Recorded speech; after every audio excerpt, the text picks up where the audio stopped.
Kickoff from Arlington is coming up. And now, a look inside Nissan's Heisman House.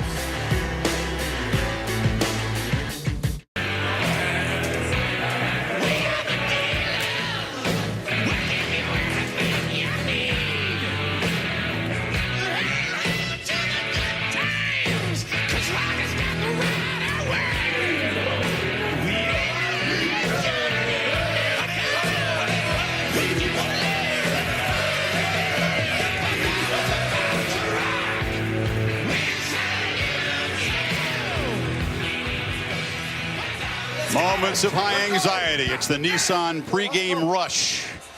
The champions of the Big Ten, 13-1 Ohio State. A very short walk from their locker room around the corner to their tunnel. The Ducks walk about 8 times as long. Players say they reflect on what's gotten them here. The guys alongside, but very soon they'll come into this cauldron of noise. For the Ducks, it'll feel like a road game. Lots of scarlet and gray inside AT&T Stadium.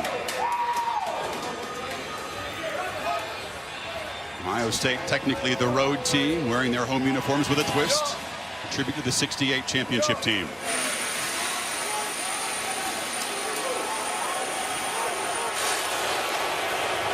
And here come the Oregon Ducks.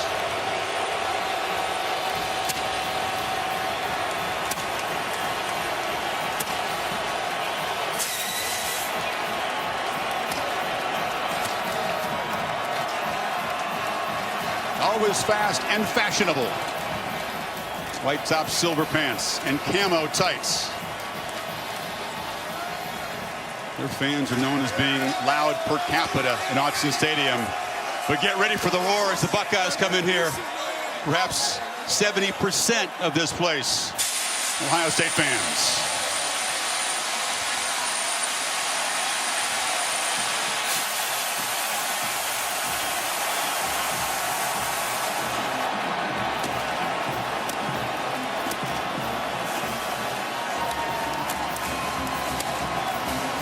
The first of its kind, and no other big event really feels quite like this. A far less corporate crowd, Kirk, than we usually see. This is college football passionate fans in here tonight. You can feel a buzz in the air. You know something special is about to occur. Well, this has been the Nissan pregame rush. Coin toss coming up soon, but now we'll go to public address announcer John Magrino for the presentation of the colors and for our national anthem. Ladies and gentlemen, please rise for the presentation of our nation's colors by the 301st Fighter Wing Joint Service Honor Guard from the Fort Worth Naval Air Station.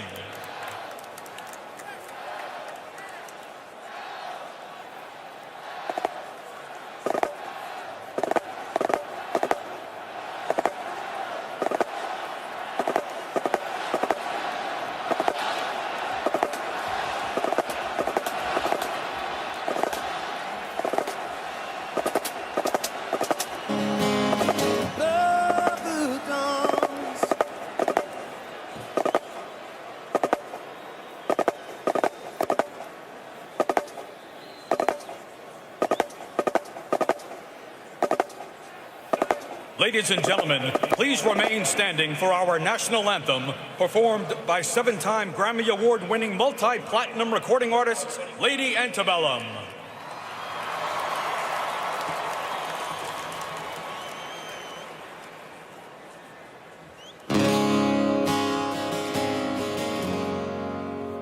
Oh, see, can you see above the dawn's early light what so proudly we hailed at the twilight's last gleaming, whose broad stripes and bright stars through the perilous fight o'er the ramparts we watched were so gallantly seen, and the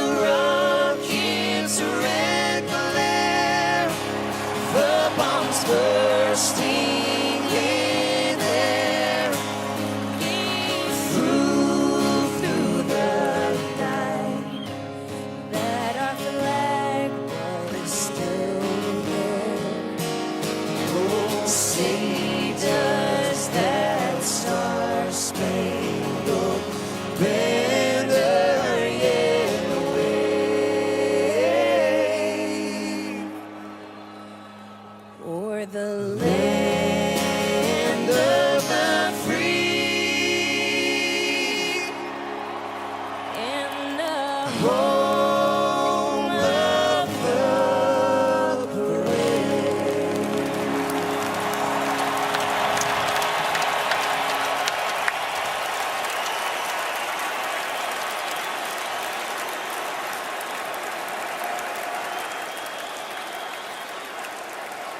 Ladies and gentlemen, please direct your attention to the field and welcome the 2015 College Football Hall of Fame class.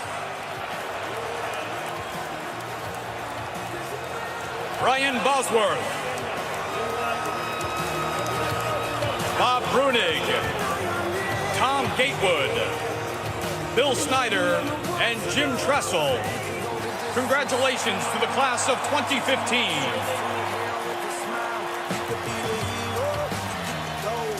And now, ladies and gentlemen, please direct your attention to midfield for the national championship game coin toss with tonight's referee, Greg Burks, honorary captains Mike Bellotti and Orlando Pace, Oregon Duck captains number 7, Keenan Lowe, number 8, Marcus Mariota, number 55, Heronis Grasu, and number 91, Tony Washington. Ohio State captains number 5, Jeff Hireman, number 12, Duron Grant, number 14, Curtis Grant, number 53, Michael Bennett, and inductees of the 2015 National Football Foundation College Hall of Fame.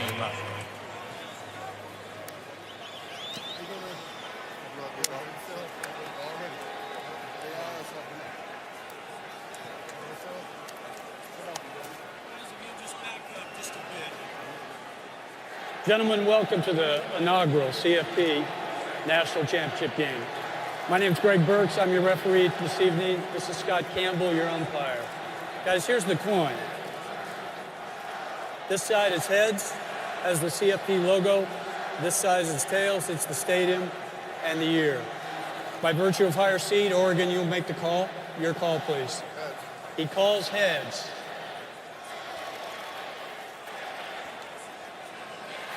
It is heads. Oregon wins the toss. They want to receive. Which way are we going to kick it? Okay, let's flip around.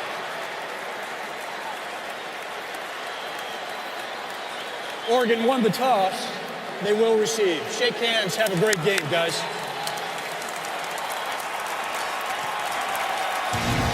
These two head coaches are native sons of their states. Mark Helfrich from the little town of Coos Bay, also the hometown of running great Steve Prefontaine.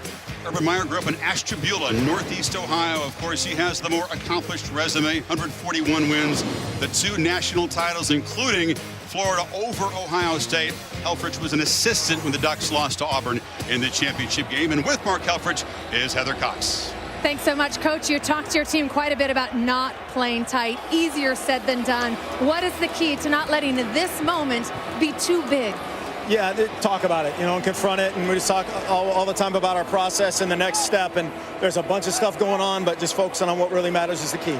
Your key wide receivers, Devin Allen and Darren Hallington, aren't available. How do you compensate for that loss tonight? Our team, our team. We're not an offensive, defensive, special teams unit. We're a team, and there's a bunch of guys that can make plays. Now we have to, deal with the guys in scarlet and gray. Coach, thank you. Enjoy it. Let's head over to Tom. Heather, thank you, Urban. After the chase and the commitment and the preparation, you're finally here with your team. Why will you win? I'm worried about kickoff right now. I got a great group of kids. I love them to death against a great team. College football is highest level right now. Good luck to you tonight. Thanks, man. Let's go. He says it with a smile, Kirk, with the typical Urban Meyer intensity. And he's been working along with Tom Herman, Cardale Jones, to get his head in the right place for this championship game. Such a big part of the game is how Cardale will perform under this pressure. He performed so well against Alabama, and his best friend Ezekiel Elliott, Joey Bosa, the defensive line from Ohio State, also will be challenged, obviously, in a way that they've not seen all year. They've got to be able to deal with that tempo, and they're going to get a look at it right away. Ducks always get the ball first because they take it when they win the toss, and the opponent typically defers. So we'll see Marcus Mariota against Bosa and company momentarily. Kyle Clinton, the fifth-year senior from Dublin, to kick it off and begin this first championship game of the playoff era.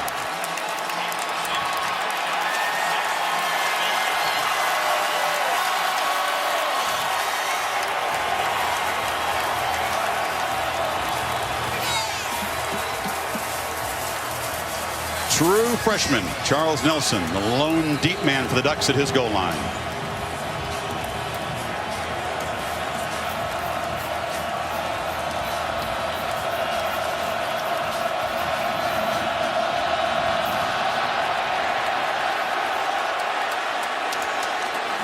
Nelson will not test the Piranhas kickoff coverage team of Ohio State. They are excellent. And so here comes Marcus Mariota, almost certainly his final college game. The only Heisman winner ever from the state of Hawaii, Kirk. It's been very, very hard to rattle and ruffle him in his career. Yeah, absolutely. And one of the things that he tries to establish early in this game is if they can pick up that first down, especially with the pressure that's in the air right now on both of these teams, they're going to try to exploit Ohio State because of that anxiety early, but they've got to get that first down in order to do that. Ohio State's been a very fast starting defense this year. 6 3-and-outs in opponents' first possessions and 4 interceptions. They come ready.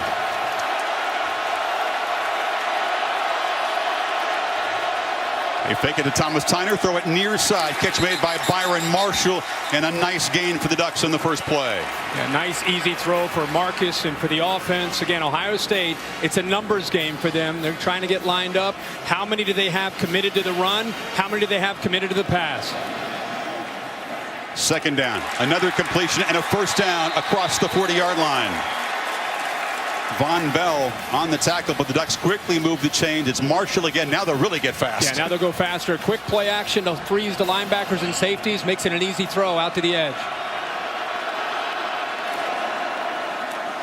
Tyner trying to pick his way. Cuts it back. Darren Lee, the fine freshman linebacker, on the stop. And again, I think, Mariota gets the attention, but Tyner and Freeman are going to be the big factor because they complement what he does so well. Second and handoff. Tyner again breaks free, loses the ball. It bounced right back to him.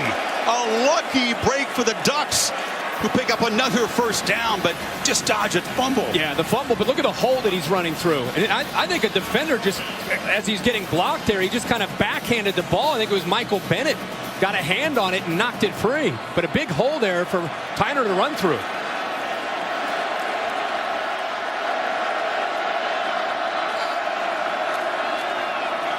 Tyner again, setter set, shows the power. This is a guy that had a big Rose Bowl after missing the 3 previous games with a shoulder injury. Yeah, season high 124 yards. He almost tried to check himself out, but by staying out there, they can get their tempo going again that much faster without substitutions. See Mariota clapping. He wants to snap. Tyner again, maybe tired, but hammers forward for another first down. The Ducks delivering blows. And he went right over top of Darren Lee, a key defender for the Ohio State defense. I'm telling you, they've had 11 days to try to get ready. You simulate it in practice, you think you have an idea, and then you're looking at number 8 and the tempo on the first drive, moving right down the field. A little bit of a shock element going on for Ohio State's defense. Royce Freeman replacing Tyner. He motioned out, but Mariota will pick his way up the middle, and another nice gain for the quarterback before Curtis Grant stopped him. Ball comes out. A scrum.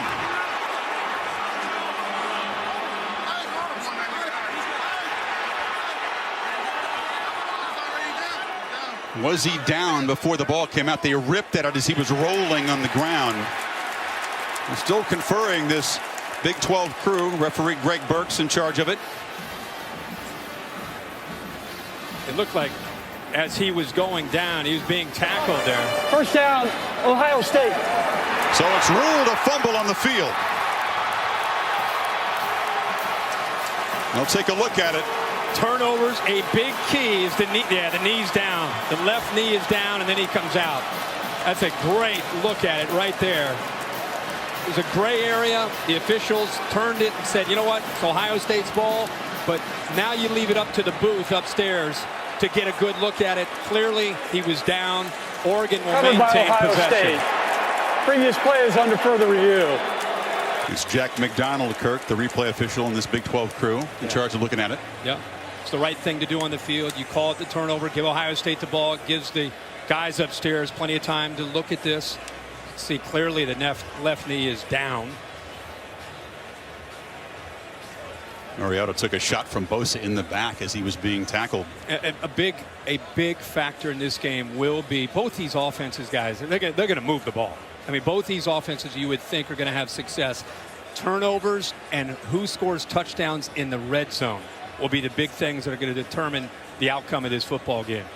They're going to move. Both will move the ball.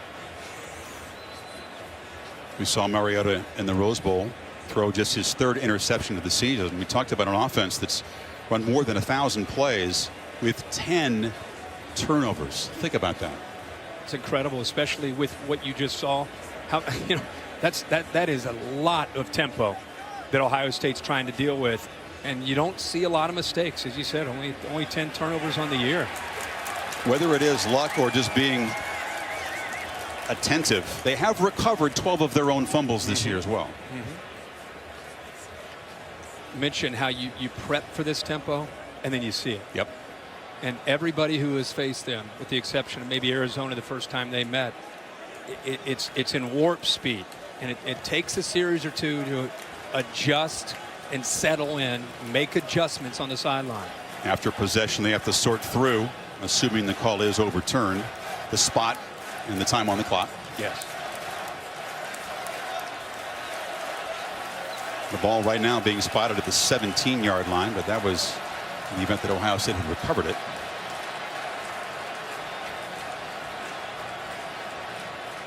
I think he's down at about the 24-yard line. 1st and 10.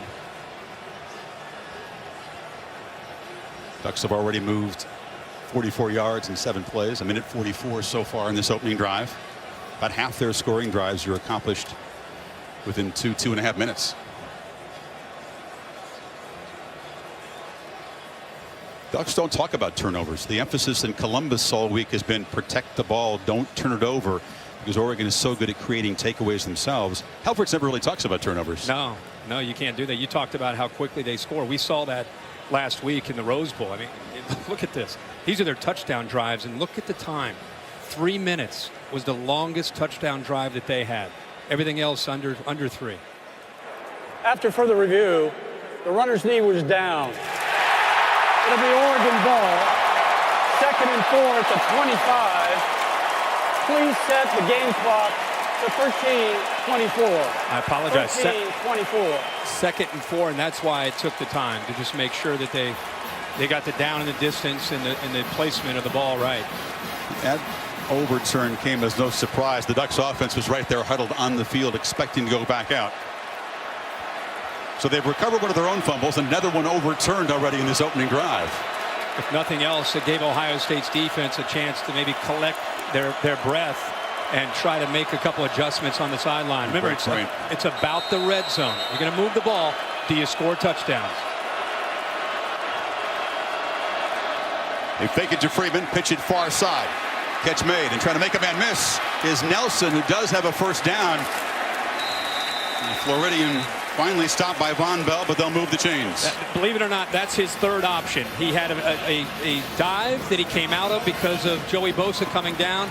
Then that's the old days in the option game where you pitch it. Now you just throw it out to a wide receiver. Freeman. Heavy traffic in the middle, and he's hit by Curtis Grant. Now the windows get tighter. It's not as easy to move the ball down in these areas in the red zone. Ohio State will get a little bit more aggressive, willing to take a few more chances with their backs up now to their own goal line.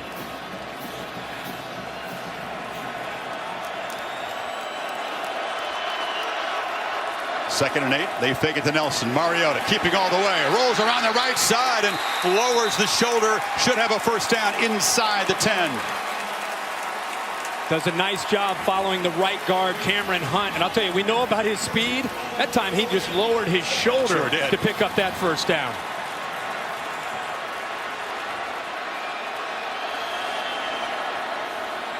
Mariota still got it. Pressure. Now gets away. Flings it for a touchdown.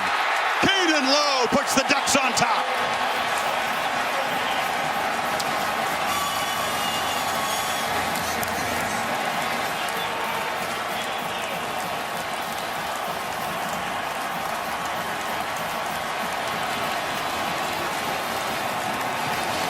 a great job of improvising by Marcus Mariota.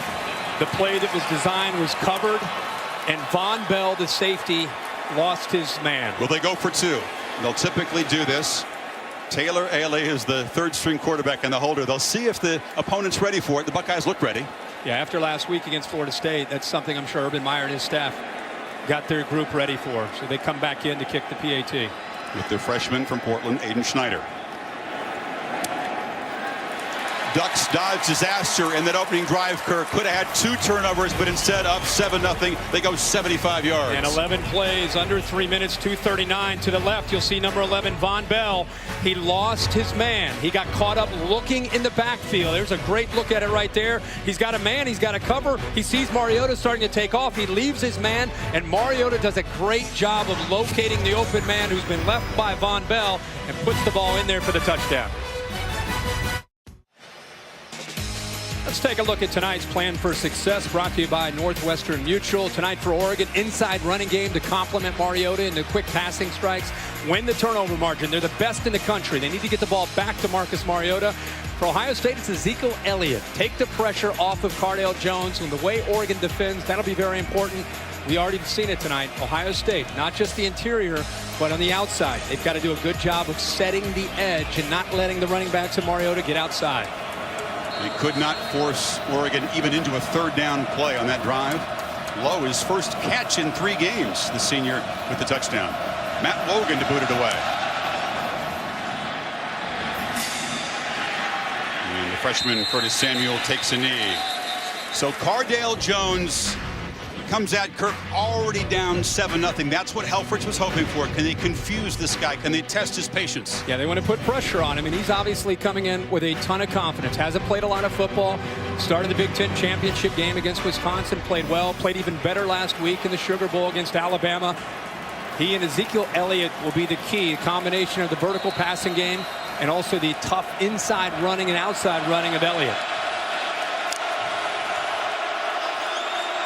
Elliott is behind the 6'5", 250-pound sophomore from Cleveland.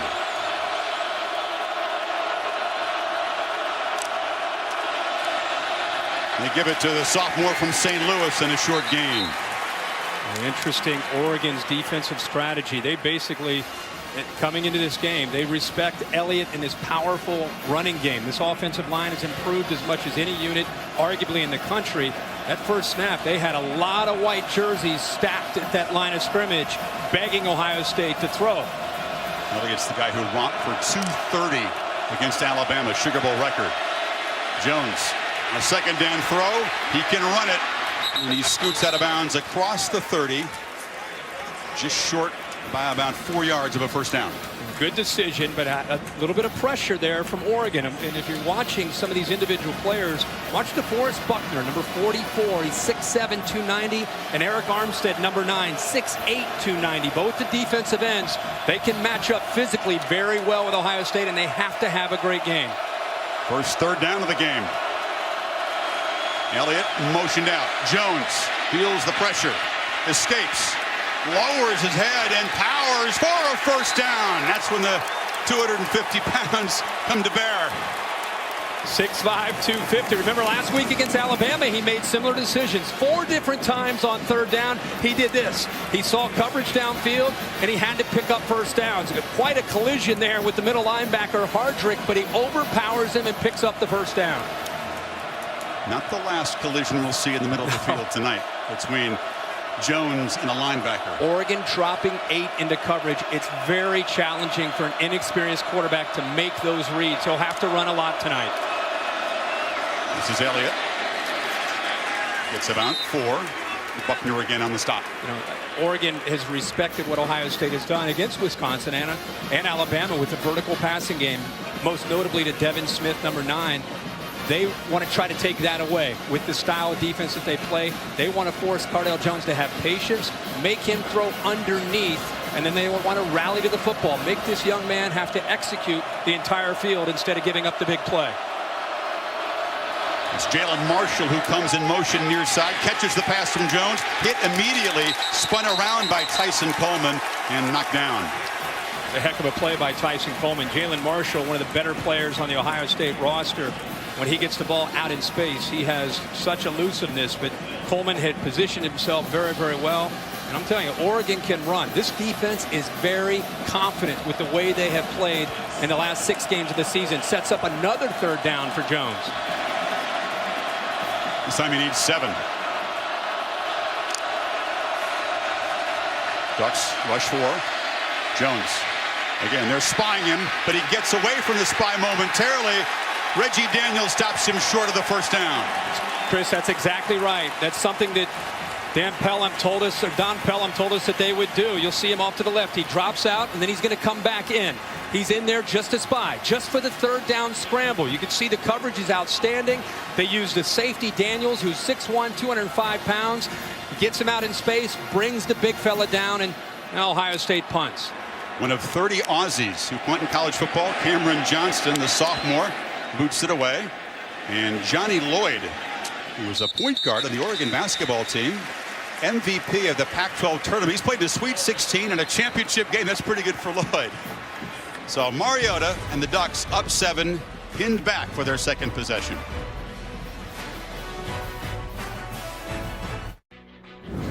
The 2015 College Football Playoff National Championship is brought to you by AT&T, presenting sponsor of the College Football Playoff National Championship game, and in part by Chevrolet. Find new roads. Allstate, proud supporters of college football. Are you in good hands? And Taco Bell, bringing you the first ever student section at the College Football Playoff. Live Moss. The Ducks preach and also practice the mantra next man up. Here's why that's been important. Braylon Addison, their top returning receiver, ripped an ACL in spring. Tyler Johnstone, their best offensive lineman, never took a snap. Pharaoh Brown out in November. Ifo Ekpe-Olumu, their All-American lockdown corner, injured in practices for the Rose Bowl. Devin Allen injured opening kickoff for the Rose Bowl. And of course, serving the NCAA suspension for a failed drug test tonight, Darren Carrington, as well as a special teamer, Alele Ford. Mariota flips it over the middle on 1st down. It's Lowe again, breaking free. Keenan Lowe barrels out near the 40. The senior, known more as a blocker lately, making an impact. And here comes tempo after a gain like that. Mariota already has him at the line of scrimmage. See how quickly, no substitutions. He can snap it as fast as he'd like. That was pretty fast. And here's Tyner again. They're testing the midsection of that Buckeye defensive line. And Ohio State, Luke Fickell, you wonder what kind of adjustments he's going to make in this 2nd series. Tommy Shutt has come in. That's one adjustment. They're trying to rotate some players, want to stay fresh. Rashad Frazier, 17, also into the game. Got to stay fresh for 4 quarters to try to have a chance to stop him. 2nd down handoff for Tyner. Good blocking at the edge. And now he's hit at the 45. It'll be 3rd and 3. Eli Apple and Bell on the stop. Keenan Lowe is a lot like Ohio State's wide receiver Evan Spencer. He is an unselfish player who blocks and is very physical. He had a great block on that play. First time the Bucks have gotten the Ducks into a 3rd down play. Mariota near side, dropped. Would have had 1st down yardage, but the freshman Nelson could not come up with that dart, and it's 4th down. Here comes a punt. Yep. It's a stop for Ohio State, but it's a drop. A great read by Mariota. The flat defender went out wide. It opened it up. And look at the young freshman. Have his head looking up, maybe hearing footsteps, trying to make that move before he was able to secure the football. Ian Wheeler, the freshman for Oregon, to punt.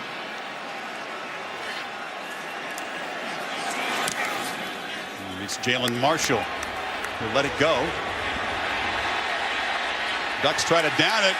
Good job throwing it back in the field of play by Dior Mathis, the corner on special teams. And the young quarterback pinned back inside the 5 for his 2nd possession. You're watching the College Football Playoff National Championship game presented by AT&T.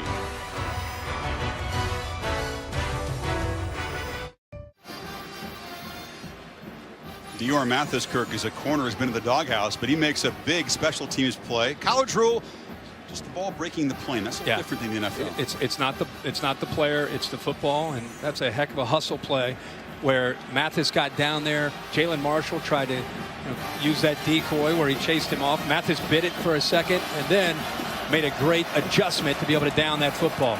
And a terrific punt by Wheeler. So this looks familiar for Ohio State fans. Lots of bad field position in that win over Alabama. No doubt about it.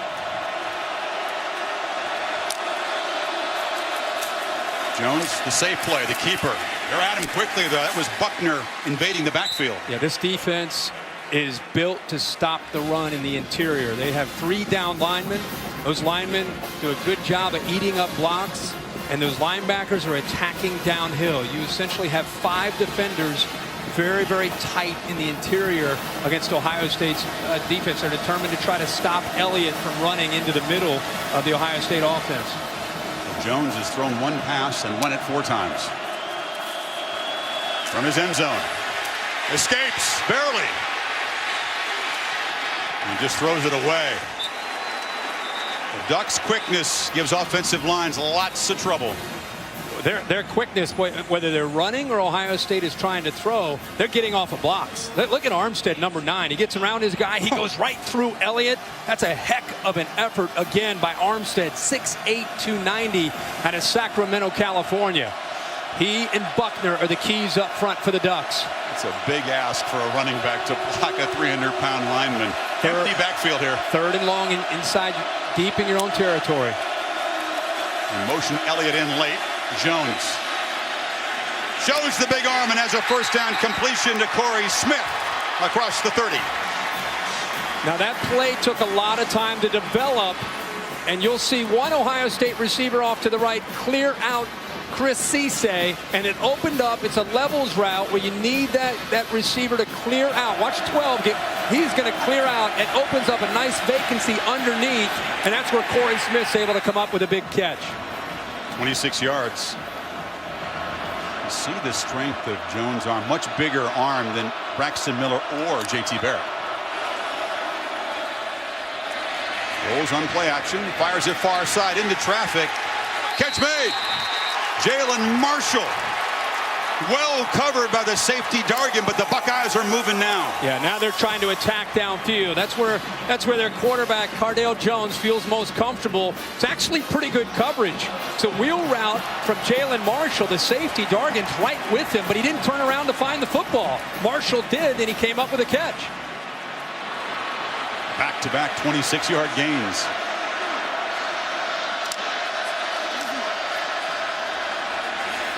Elliott.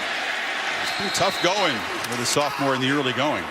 Go back and look at this last play, that 26-yard gain. It's a wheel route. You have a very talented wide receiver catching that off the back of Dargan. As I said, Dargan never knew the football was in the air. He was with Marshall stride for stride, but he didn't read the eyes of Marshall and get his head turned around. 2nd and 9. Jones pressured again. Strong enough to get away. Loops it for Elliott. A high throw, a dangerous play because Tyson Coleman was closing in. Boy, Don Pelham is doing a heck of a job when Ohio State is throwing the football. Mixing up the pressures, mixing up the looks, trying to confuse not only the quarterback, but also put some pressure on the offensive line. And here he gets pressure from Hardrick, and then he just kind of says, where's my outlet? Oh, yeah, over here, and throws it. He's very lucky that Coleman, instead of going for the receiver, he didn't try to step in front of it and catch it. Another 3rd and long. They only rush 3. Jones tries to get it on the ground, hammered just short of the first down at the 35 by Hardrick. So 4th and 2. Remember in our meeting when we asked him, what's the key against an 8-man dropping type of defense where they take away a lot of the windows? And he said, Cardale Jones told us, my feet and my check down to my running back. We've seen that in the last 2 passes where he tried to check down to Elliott. This time he tried to run, and it sets up the 4th down.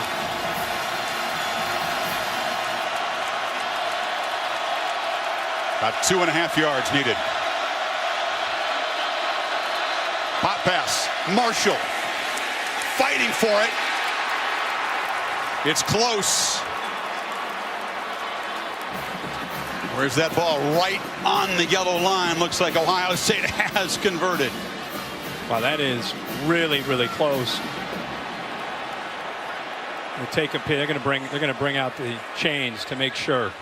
That pop pass is a play the Buckeyes like to use. If it is dropped. It just falls incomplete. Just watch how quick Oregon's defense is moving right now. How quickly they're getting off of blocks. I mean, they are attacking the line of scrimmage. Now, I know it's 4th and short, but they've been doing it the entire early part of this football game.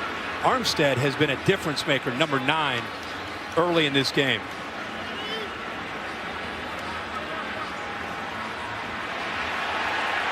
First down. Wow. Barely.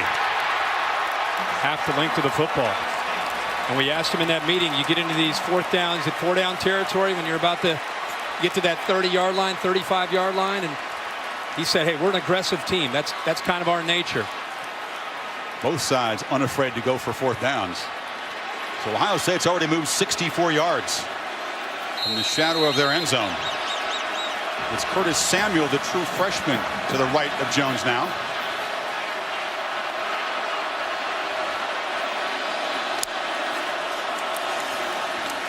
Jones again steps up to avoid pressure, loops it over the head of Samuel, who came out of the backfield.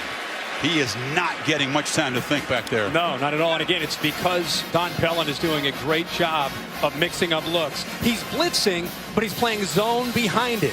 So he's only theoretically rushing 4, and sometimes this case he's rushing 5, but it's affecting the communication along the offensive line. And then you add in the quickness and how quickly they're getting upfield, putting a lot of pressure on that Ohio State offensive line in the passing game.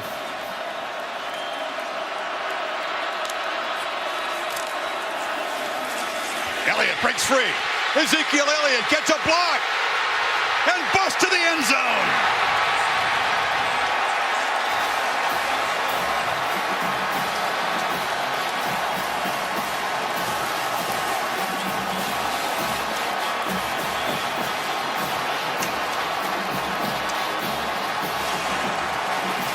The final 33 yards of a 97-yard Ohio State touchdown drive. And the man who ripped up Bama off to a slow start here until that run, Kirk. They had bottled him up for sure, Chris, until that run. The success in the passing game opened that up. Freshman Sean Nurnberger ties the game at 7. There is a flag down. Hold on, there's a flag on the PAT.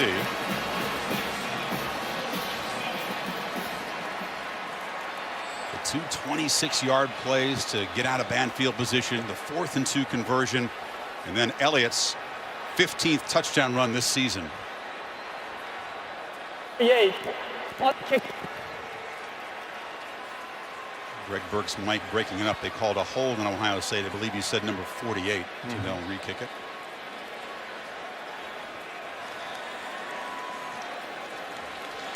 What did Ohio State need an answer with the way Mariota and Oregon's offense looked in that first drive? And really the only reason they got stopped in the second drive is they dropped the conversion on the throw on 3rd down. So Nurnberger, who hasn't missed one this year, 83 for 83, a 30-yard PAT.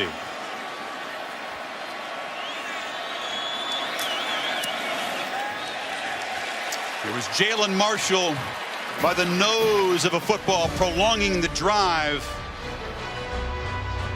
That was the big play. This keeps the drive alive. But watch the block by Nick Vannett, 81. Boom, right there. A trap opened up the middle. And when you give Elliott a little bit of room to get to that second level, he not only has the power, he's got the speed and quickness and great feet to get into the end zone and tie this game up for Ohio State. Mariota back to work. We're all even in Arlington.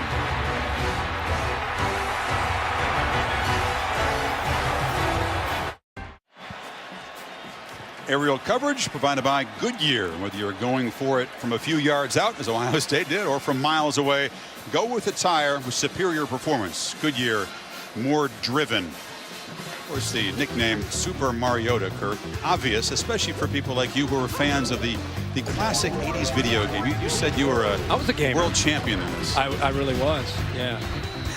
And I love these graphics. That's the Rose Bowl trophy that he's got there. Obviously, the Heisman Trophy, the O'Brien, the Walter Camp, the Unitas, the Maxwell. Trophy case in Hawaii is going to be very full. This is Nelson. He dropped that pass earlier on 3rd down, tries to get wide. Very tough to do against a fast coverage team like Ohio State. But Nelson did actually get the corner back up to the 17. The kicker came down there and made the play. Slight difference in the resume for Cardale Jones. You can't be better than 2-0, but Mariota 36-4, and he's now thrown a touchdown pass in all 41 of his career starts. Yeah, he's one of those players, one of those athletes. You start to run out of great things to say about him, and he's just been around so long, and he's done it the right way for so long. And now we got a different feel. Again, this is now Ohio State answered. They have the crowd back into the game, and see how the Ohio State defense does against Marcus here on this drive. Defense got some rest, and then Ohio State possession. Tyner again. Stiff arm to the face, and another good first down game. Ohio State tried to bring the corner blitz, Eli Apple, to right in front of where the play actually opened up, but he went after Mariota, and it opened up for Freeman to just run right by him, and a good block by the left tackle. Fisher opened it up. He faked it to Freeman. This is one of the heroes, Evan Bayless of the Rose Bowl. He caught only 4 passes all season until that game, and then he caught 6 against Florida State. It's a pretty good day. And now with the injury to Allen and, of course, Carrington being out, he's going to have more of a role tonight. They got the first down.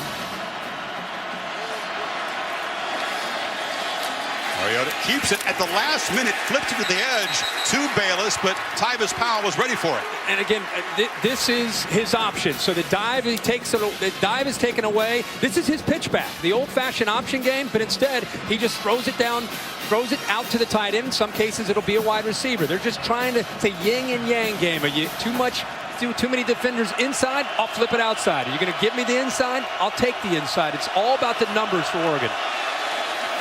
Freeman hitting the backfield. Adolphus Washington beat the block.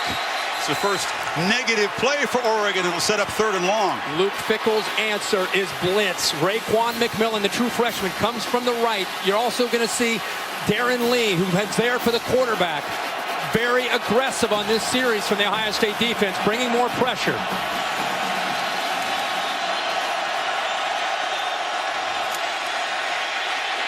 Mariota flips it downfield, has a man wide open who drops it.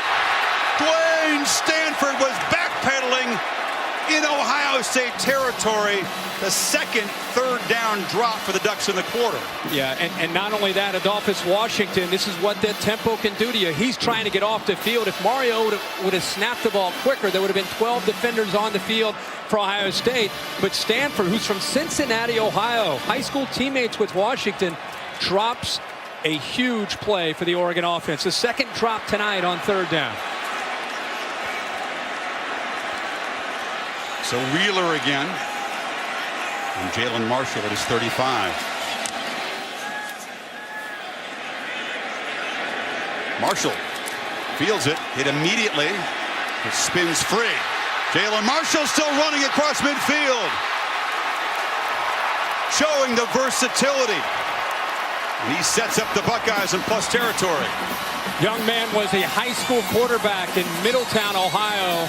An unbelievable option quarterback. A lot of versatility. He's moved to receiver. This gives you an idea of what he can do with a football in his hands. That's why they try to get him the ball as many times as they can. Get him in space. Get him on special teams. He's physical. He's not just quick. He can pull out of tackles, and that's an example of it right there. So think about the momentum switch since the Ducks touchdown. The drop by Nelson on 3rd down. Ohio State goes 97 yards, converting a 4th down. And now another huge drop by Stanford on 3rd down. Punt return setting up Jones at the 46. Elliott. Nice gain inside the 40. That last drive, they had 3 plays of 25 yards or more. So it was the big play, not just the Elliott touchdown, but we saw a couple throws from Jones, for the first time we've seen him get on track. What was more impressive is the poise that he plays with. He's backed up inside his own 5-yard line and led them on a 10-play, 97-yard touchdown drive.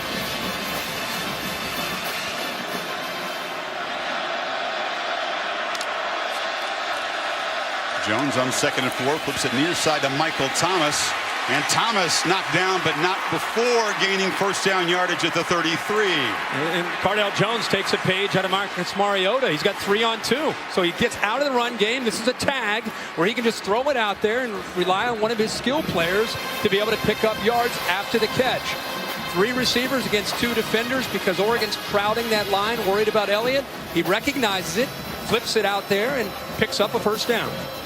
Michael Thomas, the nephew of Keyshawn Johnson, whom Urban Meyer credits with turning around the sophomore's attitude before this season. Jones, a first down throw. As all day, loops it over the middle downfield into the end zone. Broke it up, but a flag comes in. Troy Hill was covering the home run threat for the Buckeyes, Devin Smith. That's when number 9 is out in the lineup, out wide. Most of his catches are downfield. Oregon knows that. Troy Hill, as soon as the ball is snapped, he's bailing, trying to get deep, knowing that Smith's going to try to go vertical on him. Talking about a guy, Kirk, who averages almost 28 yards per catch. Pass interference, defense, number 13, 15-yard penalty. It is first down. You got the corner from Youngstown, Hill. Yeah, Hill all over his back. An easy call for the official. The vertical passing game again. It's going to be an ongoing battle tonight because Oregon does not want to give up the easy strike that they've seen Jones do against Wisconsin and Alabama. That time clearly interference on Troy Hill. Smith, great job boxing out. Might not be a more gifted receiver on deep balls in college football. As Elliott takes the handoff. Barrows free again. Zeke Elliott down near the goal line. We talked in the open about the biggest key in this game was going to have to be the Ohio State running game and Zeke Elliott.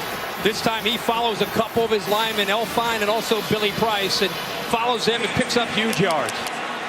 On first and goal, Jones bobbled the snap, now fires far side, Bennett, touchdown Ohio State.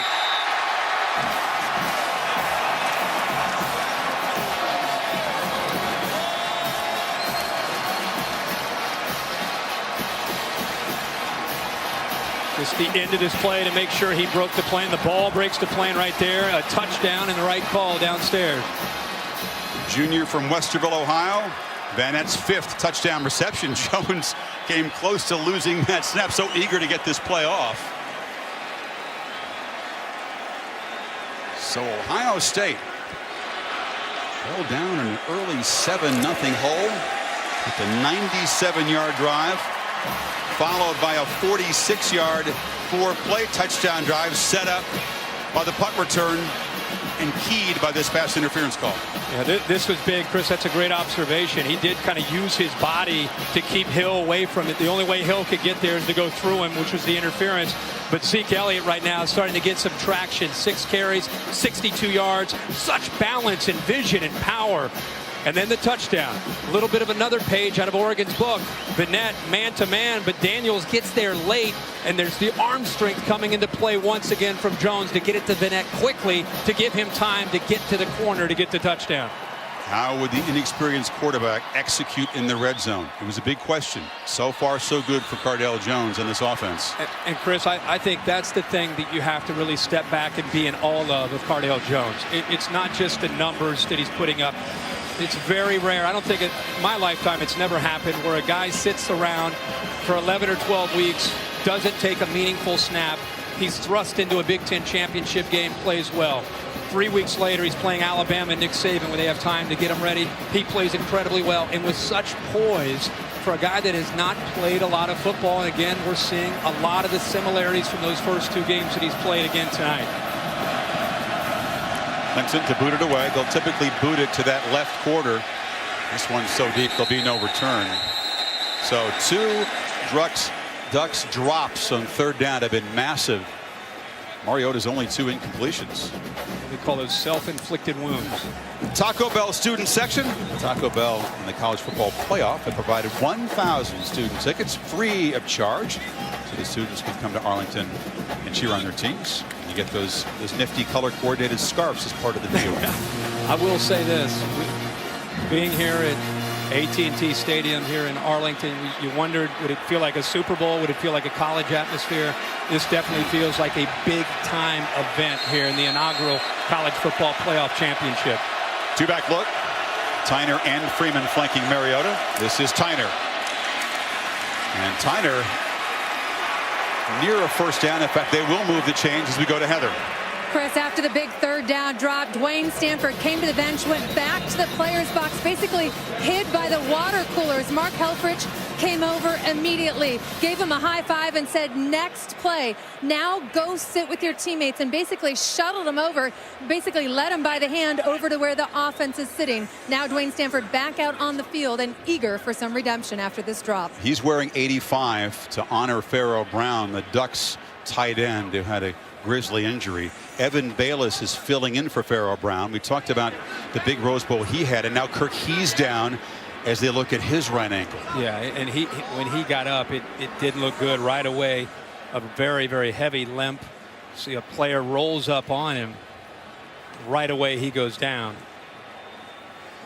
And because of the loss already to Allen and Carrington, it's the last thing they can afford to do is lose Bayless, who has stepped up for Brown pretty admirably. You mentioned the 6 catches last week in the Rose Bowl. Already very thin at the tight end position. I know it's next man up, but isn't there a limit to how many of these playmakers Mariota can lose and still keep the offense humming? Yeah, absolutely. And I would love to go back to Heather's report about Stanford. I mean, imagine growing up in the state of Ohio, dreaming to one day play for Ohio State. You go out to Oregon to play for the Ducks, and who are you playing in your national championship game? The team that you grew up watching, with a high school teammates starting on the other side, Adolphus Washington. Nothing would make him happier than make some big plays. He's got to shake that drop, forget about it, and go out there and play football. They need him tonight. Buckeyes got a chance to get a breather, but Mariota fakes it and gets to the edge. He fooled the Buckeyes defense and then flashed the speed. Well, Ohio State was in position. Steve Miller went down on the dive, and Eli Apple was there to make the tackle. It's one thing, again, to draw it up. It was perfectly designed by Luke Fickell, but Eli Apple's got to try to make a tackle on the Heisman winner. Freeman barrels ahead, fights forward to the 45. It'll be 3rd and a yard. Yeah, it doesn't quite look the same on the practice field compared to number 8 in real life, and defense after defense is found out. Final 30 seconds of the first quarter. Freeman and Mariota wasn't ready for the snap. It's a false start for Oregon. That'll make it 3rd and 6. I think Stevens, the left guard. False start. Number 54 offense. 5-yard penalty. 3rd down. So it becomes a trickier conversion, to say the least. Well, when they are at 3rd and 3 or less, they're converting 72% of the time. If you can make them have to go a little bit longer like any offense, but really 3rd and 4 or more, only at 42%. This is the defense that gave Alabama's offense a very tough time on 3rd down in the Sugar Bowl.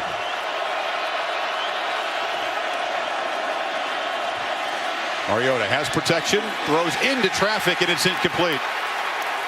Tyvis Powell broke it up. Byron Marshall wanted a flag. There isn't one. It's a heck of a play by the safety, Powell. Ohio State electing to sit back and play zone, rushing 4, trying to play some zone. They've got some defenders underneath there. Looked like that's the reason Marshall came up frustrated, is he felt that right arm. Yeah, the right arm hooked Marshall. Should have been interference, and fans know that the Big 12 crew not usually shy about throwing flags on pass interference. That was the national reaction when they were announced as the officials for this championship game. Another penalty, a false start, will back up the Ducks before Wheeler's punt. False start. Number 44 offense. 5-yard penalty. 4th down.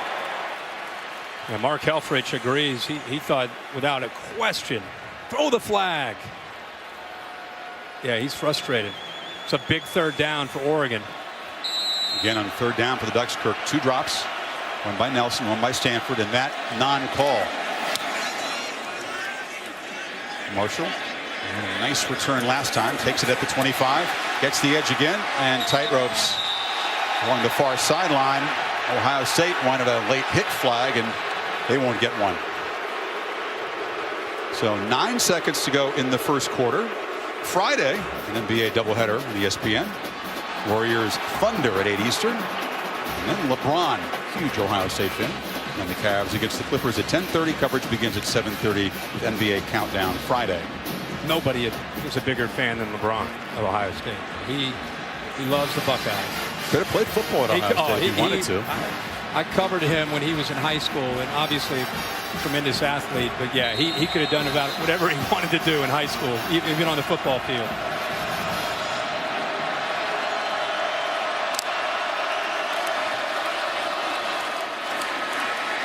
Nice to have a 7-point cushion and the ball if you're Cardale Jones. Ohio State gets possession with the lead for the first time as the first quarter wraps up. Ducks were sharp early, but some execution problems after that, and 2 Ohio State touchdown drives. End of 1 in Arlington. Back after these messages, you're watching the College Football Playoff National Championship game presented by AT&T.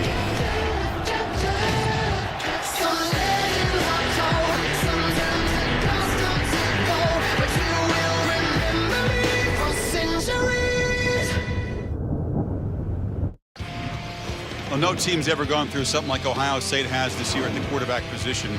Braxton Miller, remember, 2-time Big Ten Offensive Player of the Year, re-injures a shoulder he hurt in the bowl game 12 days before the opener. J.T. Barrett comes in. He's the all-Big Ten quarterback, but he breaks his ankle against Michigan. And Cardale Jones, who played no meaningful football at all before that game against Wisconsin, and then the Sugar Bowl, has helped get him to this position. You see Barrett right there. He wears the headset during the game. Question Ohio State fans, talking to Tim Tebow, by the way, what's going to happen next year? Jones rolls out, thought about looking downfield, dumped it short, but it's off the hands of Vanette. I don't think we can do a good enough job of describing what this Ohio State team has faced. Braxton Miller, 4-year starter, one of the front runners for the Heisman Trophy 12 days before the season. You go to a guy named J.T. Barrett, he's never taken a snap. He becomes a Heisman candidate. He goes down in the Michigan game. And then Cardale Jones, who hadn't really taken a snap, plays these last 3 games. It is remarkable.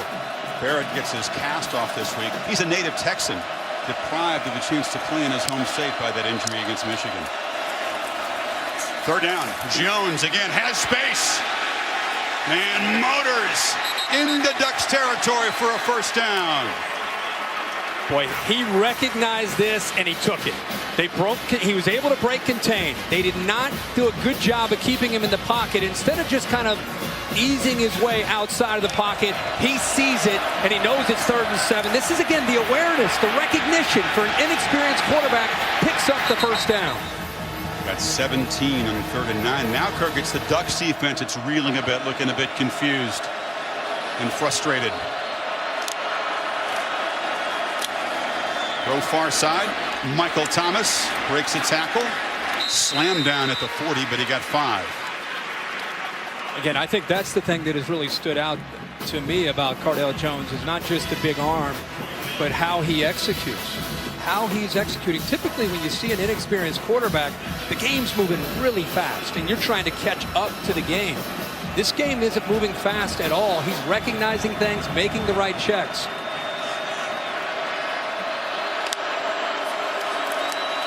Elliott, they mishandle the handoff, and the Ducks recover a fumble. Right on cue, there was a miscommunication between quarterback and running back. No question about it. Looks like Jones was a little confused, yet Elliott trying to pull at the ball. Let's see, it's a little bit of a mesh point. Oh, yeah. Jones was going to initially go play action and just put it in there. And then he pulls it back, and then he tries to put it back in. Elliott was just running a play fake. Great heads-up play by Oregon. Remember, #1 in the nation in turnover margin. This is what they do. They get turnovers, and they get the ball back to their offense in Mariota. Alex Balducci, the scrappy nose guard from Portland, made the recovery. They've now taken the ball away 31 times this season, 19 fumble recoveries. But that was a self-inflicted wound for Ohio State. Sure was. So Mariota from the 41. The Tyner to his left. They fake it to him, fire far side, and it looks like Bayless is okay. The tight end back in the game makes the catch. Heather? Yeah, Chris, you were just talking about Bayless. He came out with a right ankle injury. Team Dr. Greg Skaggs asked him if it was a high or low sprain. He answered high. Then he said, "Can you walk?" His reply was yes. So head athletic trainer Kevin Stowell heavily retaped his ankle, and yes, he'll return. Tyner takes a shot from Darren Lee. Well, high is the wrong answer to the trainer. If it's a high ankle sprain, it's usually worse than a low ankle sprain, isn't it? Yeah, but it's a national championship. You just tape it up. I got to go out there and play. This offense typically takes advantage of turnovers. 3rd in the nation in points off of turnovers. So when they get the ball, they usually capitalize. They did it last week against Florida State 5 different times. Yeah, because it's the hardest offense in the country to face on sudden change. Your defense not expecting to go out there. All of a sudden, you're facing Mariota in this blur attack. Mariota saw something, checked to it, fires over the middle, and running free is Byron Marshall down near the 25. That was an adjustment at the line. It sure was, and a good job of getting to the middle. He comes back to his third or fourth option, comes back to the middle of the Ohio State defense. Near side, this is Stanford, who had the drop earlier, making the catch, and Lee drops him after a short gain. And that's just good for Stanford to get his hands back on the football and make a play. You know, there's nothing better than for a receiver after of a tough loss than to be able to get your hands on the ball. Second, Nate Mariota fires. Marshall makes the catch and spins out of bounds near the 10. A wheel route. Stanford cleared out Grant, the corner, and it opened up nicely for Marshall, the former running back, who once they get him the football, he is very, very dangerous after the catch. First and goal.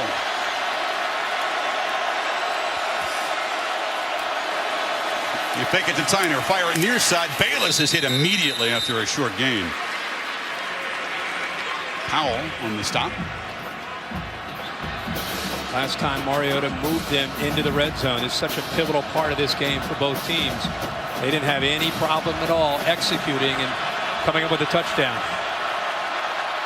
In the words of play caller Scott Frost, they have a tendency to get cute in the red zone. It's not a typical Chip Kelly era red zone running game, is it?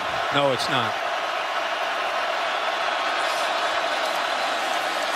Mariota flips it over the head of Bayless, who got caught up in traffic. Third down. And again, this offense is based on deception. Hard play fake, left guards pulling around. There's Scott Frost calling the plays. By the way, we'll show you a little bit later how quickly he does call the plays.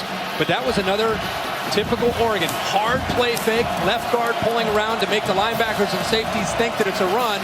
Then he pulled it out trying to get them out of position, but they stayed home and were in good position to be able to make it tough on Mariota to make the throw. Plays like this can decide a championship game. Third and goal. Marshall, they fake it to him. Mariota keeping all the way. Gets the corner, shows the ability to lower the shoulder, but the Buckeyes stop him well short of the goal line. Fourth down. And remember, when you see a play like that, it's usually 4-down territory. They're running that play to potentially set up a better chance at fourth down. Now they're inside at about 4th and 3 to give them a better chance. So don't be surprised by that call on third down, because that play is to set up this play for the potential touchdown. Conventional wisdom is defied, but the Ducks said they'd play this game like any other, going for it.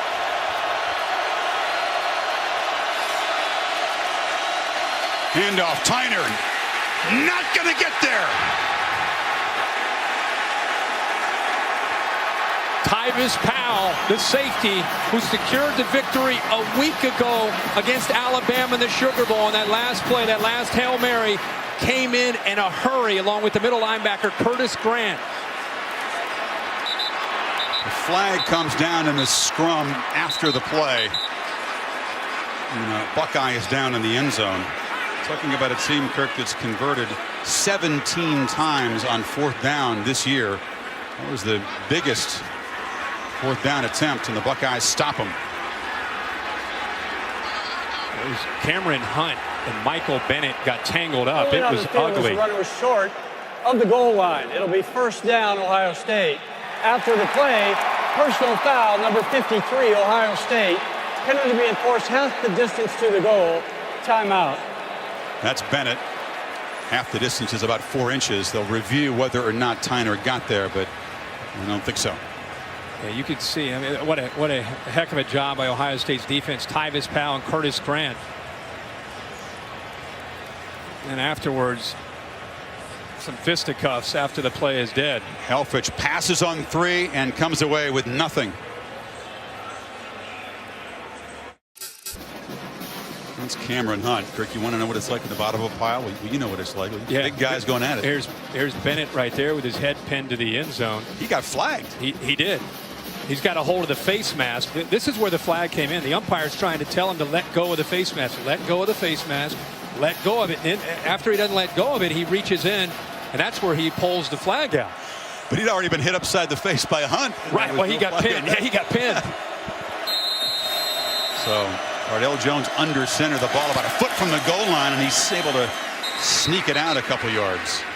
Remember, the last time they were pinned deep, they went on a 97-yard drive. They're just trying to give themselves a little bit of wiggle room. Remember, you're used to taking a snap from a shotgun. All of a sudden, you get back into your own half-yard line. You get under center. It's a little bit different. And make sure you secure the football. Oregon's trying to create another turnover like they did on the last possession. Meanwhile, this Ohio State defense has stopped the Ducks on all 4 third-down attempts and that 4th down attempt with an assist and a couple of drops, of course.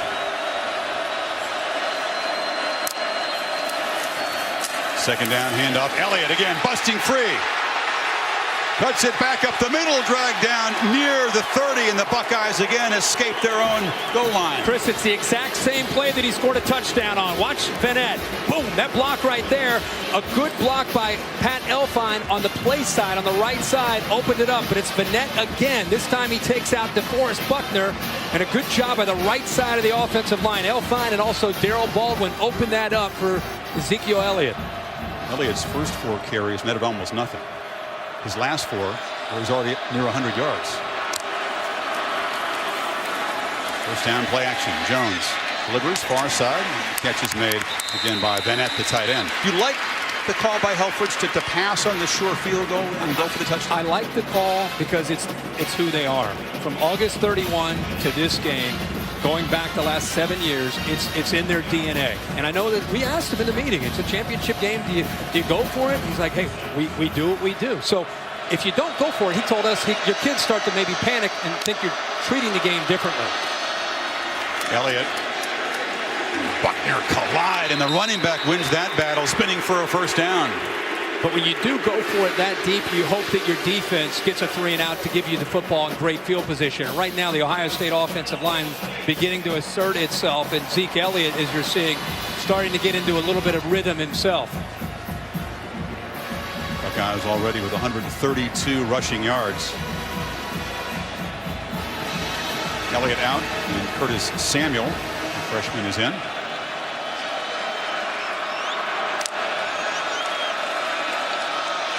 Another first down throw from Jones. Takes a shot downfield, has a man wide open. It's Corey Smith. Loses the ball. Turned it over, and the Ducks recover. Rodney Hardrick, after the game was down into the red zone. Ohio State loses it again. Again, this is what Oregon does. They're going to give up plays. They did it against Florida State last week in their Rose Bowl game. They don't give up after giving up some yards. You can see they're ball hawks. Troy Hill puts his helmet right on the football, and there's the middle linebacker Hardrick picking it up. So 2 turnovers now for the Ducks against this Ohio State offense. So Ohio State misses a chance to increase its lead, and Mariota back to work, still down just 7.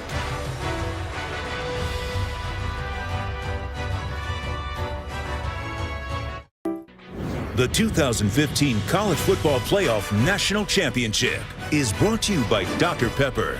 Tweet your one-of-a-kind goal with hashtag Dr. Pepper giveaway. DirecTV. If you call yourself a sports fan, you gotta get DirecTV. Call 1-800-DirecTV. And the all-new Ford F-150, the future of tough. Now this first College Football Playoff National Championship game presented by AT&T. In the perfect venue for it. Massive yet intimate.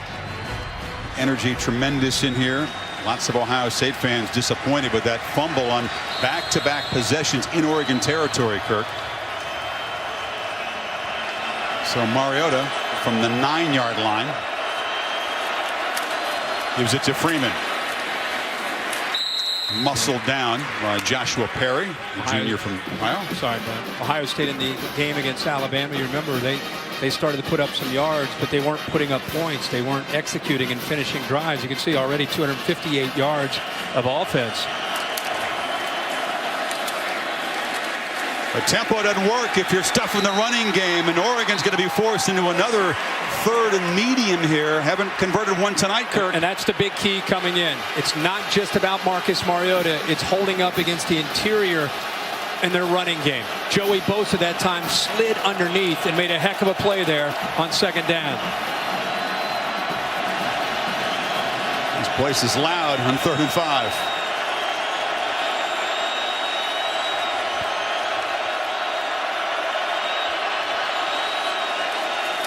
Ohio State closing in on Mariota, knocks him down. Adolphus Washington, the tackle, got there, combining with the freshman Lee.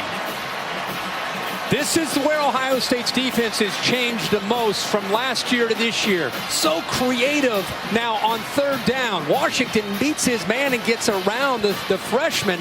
But how about the pressure? They brought the linebacker Grant and Darren Lee, who has become an enforcer for the Ohio State defense in the latter part of the season, playing with so much more confidence. 44th sack for the Buckeyes defense this year, and Wheeler's in his end zone. Marshall scampers over and makes a fair catch, and Ohio State will start in plus territory at the 49. The Ducks not efficient so far on 3rd down.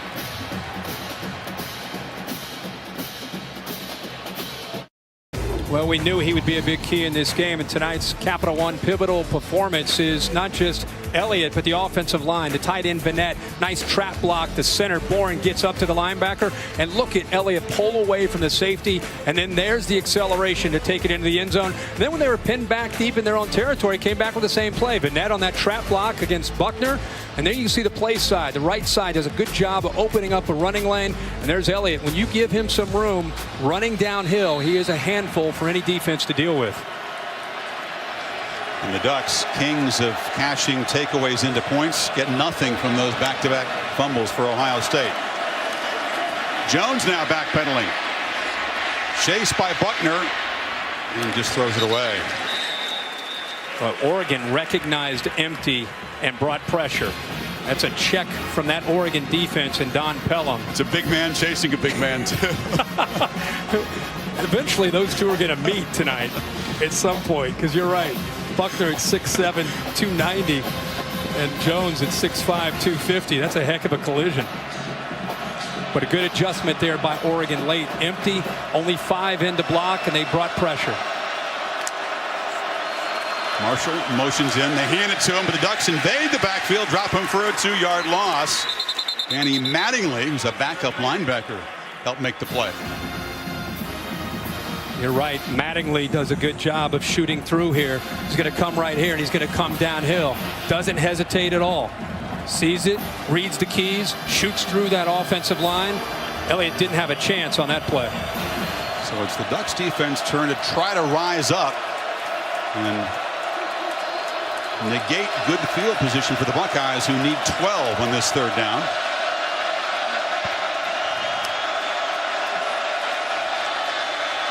Jones steps up, fires downfield. Devin Smith is open and makes the catch at the 5. Lined up on the left side. He's going to come right through here. A heck of an adjustment here by Cardale Jones. You know about him scrambling. Here, he keeps his eyes downfield. He sees Smith getting the separation, and I love that he threw it all the way away from Daniels to allow Smith to run underneath that, and that's a heck of an effort by Devin Smith in concentrating, going up, and making that catch. Cardale and JT Barrett says the one rule: never underthrow Devin Smith. Always give him a chance to go out and run for the ball. On 1st and goal, quarterback keeps it and gets inside the 5. Hope he didn't hurt his 27 yard per catch average here. But this is just a good job by a receiver, trusting his quarterback's arm strength, realizing he can make that play. Boy, Daniels came so close to getting a hand on that ball and knocking it away, but the strength of Smith and the concentration allowed him to come up with it. There's only 2 catches against Bama, 47 and 40 yards. That was for 45.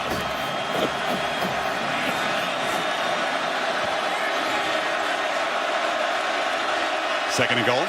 Ducks are crowding the line. Jones again keeps it, barrels forward, touchdown.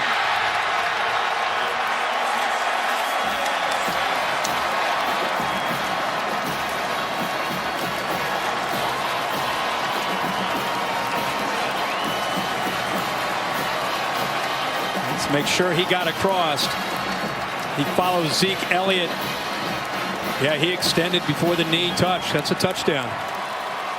Great job not letting the knees hit the ground. The elbow is close to the goal line. We'll take a look. Elbow was down before the ball broke the plane. That's what they'll look at. Ruling on the field was touchdown. Previous play is under further review. Yeah, I was focused on his knees, Chris. I was checking to see if his knees touched. They did not. The elbow there when the ball is just a little bit short of the goal line. This would be a great look. Dave Kataya is our. He's down there, and the ball had not crossed the plane. Dave, how would you rule on this if you were in the position of the replay official? Remember one thing here is that hand is not down, but any part of that wrist or arm beyond the hand is down before that ball is short. We're not going to have a touchdown, and we need to take another good look at this to make sure there's indisputable video evidence that that arm is not down. And Dave, for the viewers, even as his elbow touches the line, that's not breaking the plane. It's all about the football, right? Right. Now take a look at this shot. You see the elbow on the goal line and his forearm, and look where the ball is. After review, the runner's elbow hit the ground, and the ball was short of the goal line. It'll be third down at the half foot. Jones, I think, suspected it. He had strapped up his helmet about 30 seconds ago, ready to go back in. So third down, all just a few inches short of the goal line. Yeah, and it was a good job of having the patience there. He follows the block here. You're going to see the guard come around. He also follows the big running back, Elliott. It's a well-designed play. Just comes up a little bit short. Yeah, I think the officials and I were looking at the knees to see if he was able to get across, but it was the elbow for sure.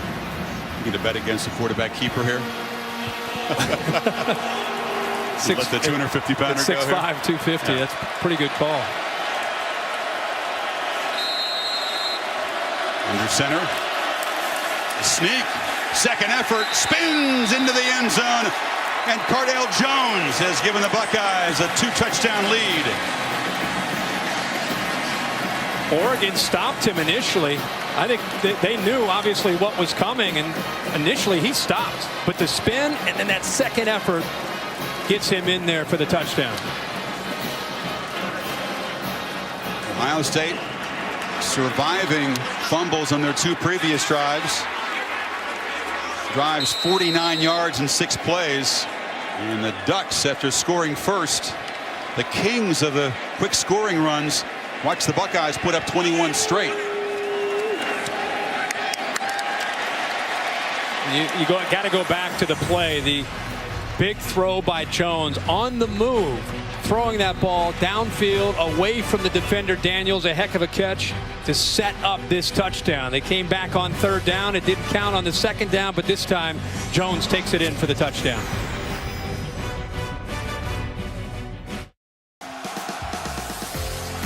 Our aerial coverage provided by Goodyear. Whether you're going for it from a few yards out or from miles away, go with the tire with superior performance. Goodyear, more driven. Good thing this place has a roof. It's damp and chilly outside.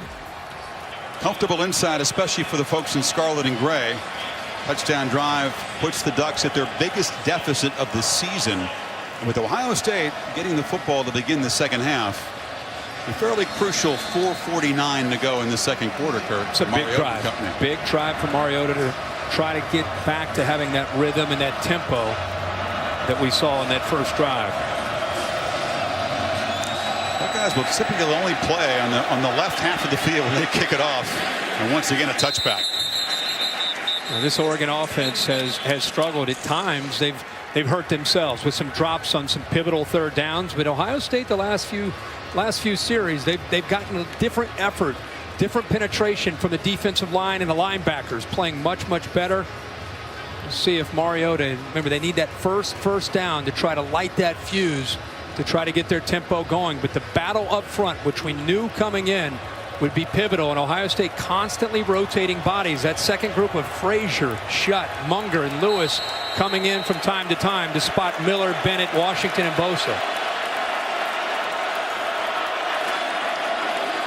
Mariota keeps it. Gets a block on the edge and ducks down after a short gain. Ducks have not run very well on first down, which is setting up second and third long, not converting. If you don't convert, you can't run tempo. No, they're only averaging 4 yards a carry, which is very unusual for their running game.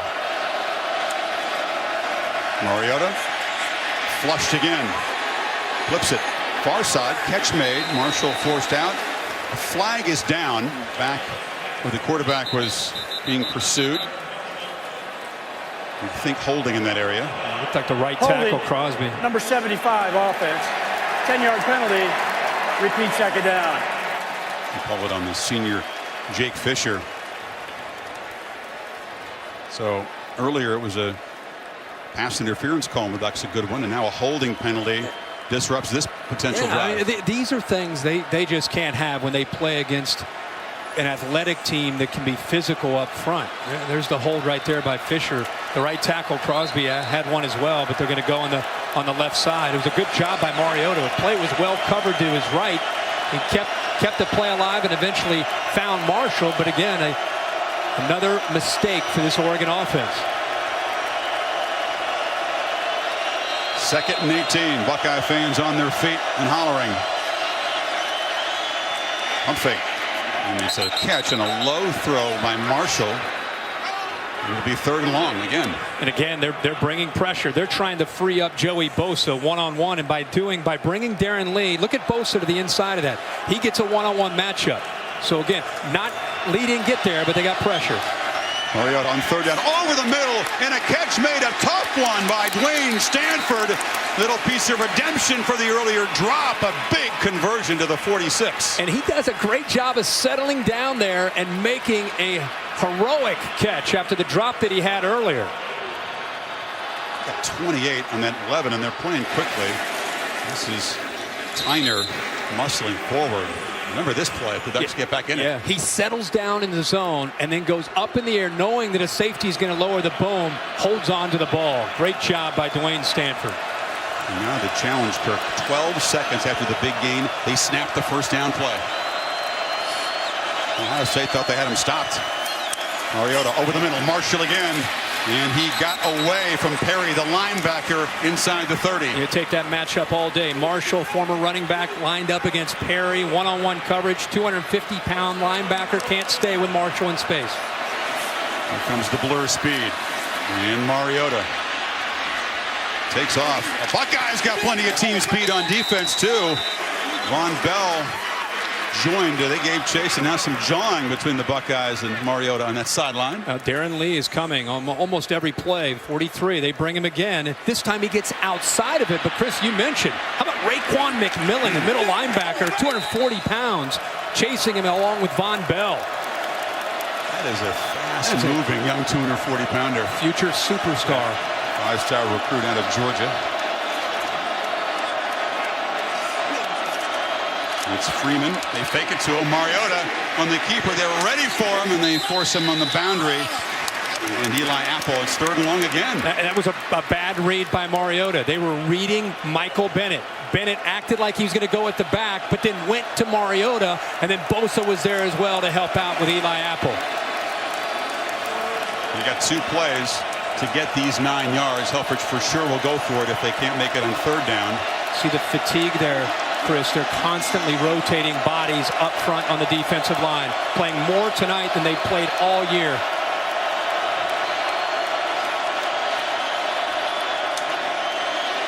Mariota, pass far side, nice catch made, first down at the 15-yard line. 170-pound freshman Nelson takes a blow but holds on. One of the toughest guys on this football team, wearing number 6 after DeAnthony Thomas from a year ago. He knew he was going to get hit, but holds on to the ball. Tempo again. Freeman again. Now inside of 2 minutes before halftime. Can the Ducks get 7, cut into the lead before giving the ball back to the Buckeyes to start the third quarter. Very important they finished this drive with a touchdown for Oregon, not just to get back into the game. Remember, last time they were down here, they got stopped inside that 2-yard line.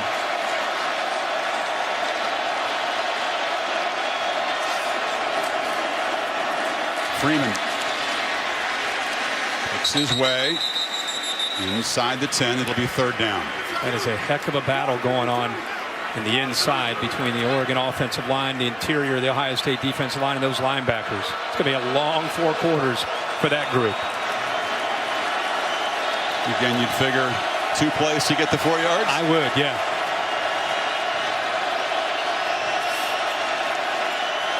Mariota's got it, flips it, bad throw. Misfire to Bayless, who was pretty open in the flat, and it's fourth down. Yeah, you don't see that very often because of the way that play unfolded. Now you're going to take the points. If they would have been able to pick up maybe a couple, then maybe you go for it. But Marcus Mariota had his tight end open, and he just missed him. Missed him by a lot. Yeah. And the Ducks haven't played from 2 touchdowns behind, so a different position for the Heisman Trophy winner, as Aiden Schneider, the freshman from Portland, is very accurate in short field goals, doesn't try any long ones, knocks it through. So inside of the final minute in the first quarter, the Ducks drive 66 yards in 12 plays. It took them 4 minutes. That's a marathon drive by Oregon standards. They cut it to 11. Coming up at halftime, I invite you to stay tuned for the Buick halftime report. Lots to talk about. Ducks got out to that quick start, took their first possession to the end zone, but Ohio State responded. Some mental mistakes by the Ducks, some drops on third down, but 2 fumbles by Ohio State haven't cost them. Yeah, it's been a little bit of sloppy play from time to time from some of the offensive play from Oregon. We're just not accustomed to seeing that. Ohio State deserves some credit for making some adjustments, kind of cranking up the pressure, playing very well on that defensive line. This is a 60-minute game. If there's one thing we've learned about watching Oregon is you might have 2 or 3 or 4 series where you're holding on, but all of a sudden, again, they light that fuse and they get you on your heels. That time Ohio State squeezed in the red zone, forced the field goal, which is very, very important against Mariota. You see the Ohio State offense success.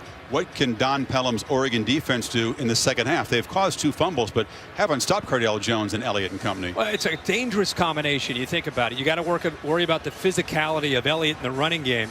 And then you've got to worry about the arm strength in the vertical passing game. That's what that really is what eventually did in Alabama and Wisconsin. So if you're Don Pelham, you're going to, now that they're down and Ohio State gets the ball to start the second half, he's going to have to take some chances and come after Cardale Jones and try to load up the line of scrimmage against Elliott in that running game. Halftime leads have been important in championship games, Kirk, in the BCS era. Includes 16 games. Only, and you'll recall which team, Florida State last year overcoming a halftime deficit to win the title. And the Ducks will be down 11 unless Ohio State can do something with the last 48 seconds. This is Samuel. Has a lane up the middle, bounces off a blocker, and is spun down across the 30 as a flag comes in late here.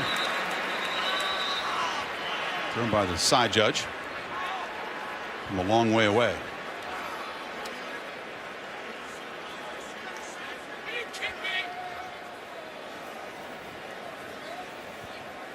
What do you think, Urban Meyer? You got 40 seconds. During the return, holding, number 31 on the receiving team. 10 yards from the spot of the foul. First down. Now you got worse field position. Do you let big number 12 sling it downfield as he does so well, take a shot? I don't know. After that penalty, I think you'll just see him with an 11-point lead go in. But Cardale Jones is picked up where he left off against Alabama and Wisconsin. Again, so impressive with the decision-making. 10 of 15 for 171 yards. He's pulled it down now already 11 times for 44 yards. Scored that touchdown to give Ohio State a 21-7 lead. But a guy that has not played a ton of football, the moment has not been too big yet. Not at all. In many ways, outplaying his Heisman Trophy winning counterpart in the first half. He just handed to Elliott. Not much. Again, Oregon has all 3 timeouts. So if Urban Meyer's thinking about just trying to work the clock, you're Oregon. Why not try to stop, if they're not going to come up with a first down, force Ohio State into a punt? And rip at the football while you're at it. Yeah.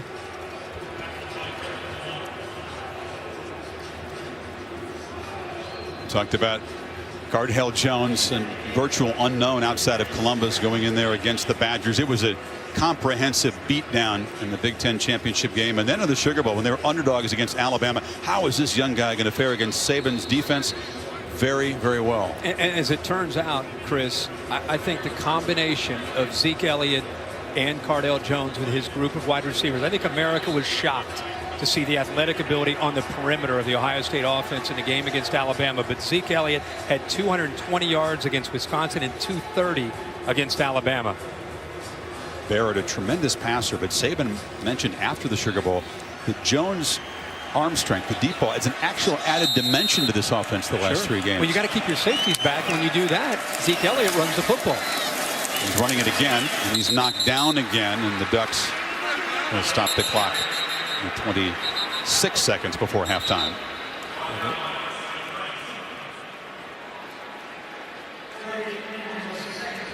Well, 2 Hall of Fame coaches will collide. Coach K and Rick Pitino, Duke and Louisville, Saturday, noon Eastern on ESPN. Top 5 matchup in college basketball. If they can make a 3rd down stop, the Ducks would at least force a punt here with their final timeout. I think that's the goal for Oregon. Try to stop them here, use your last timeout, force the punt. Either go after him, or, and with Mariota, he doesn't need. Remember last week in the Rose Bowl, they had some time. They tried to move the ball, and he floated a ball, and Florida State ended up intercepting it. But typically, he doesn't need a lot of time to at least have maybe try to get into field goal range.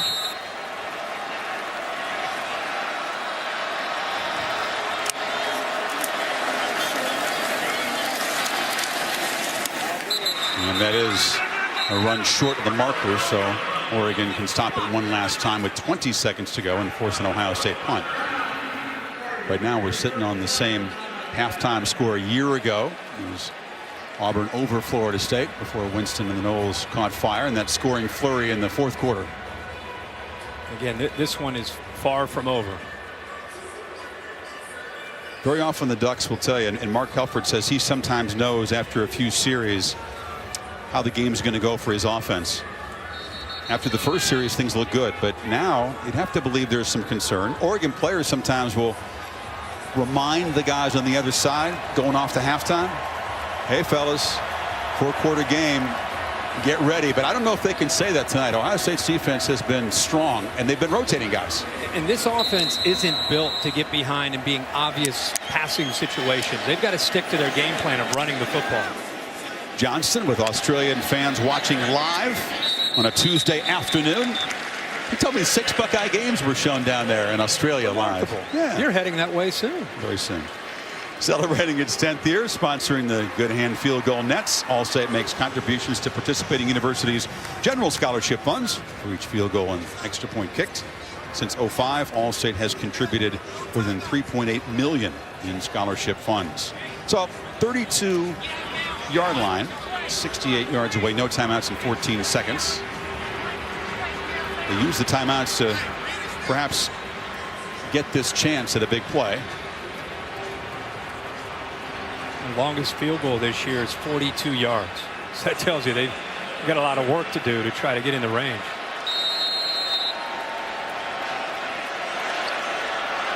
Schneider can kick it from a little bit longer than 42 if the setting is there. Mariota flips it short, and the catch made by Stanford, who dives out of bounds with 9 seconds left. Yeah, he not only makes the catch, picks up the first down, but gets out of bounds. They theoretically need to get to probably about the 35-yard line, maybe even the 30, to have a realistic chance. They don't have a timeout, so if it's inbounds, they'd have to sprint down and try to spike it. And flip it short again over the middle, and now a trick play as Tyner flipped it back to Marshall, but Bosa knocks him down, and that'll be the final play of the first half. Ohio State ready for most everything in this first half, including that trickery.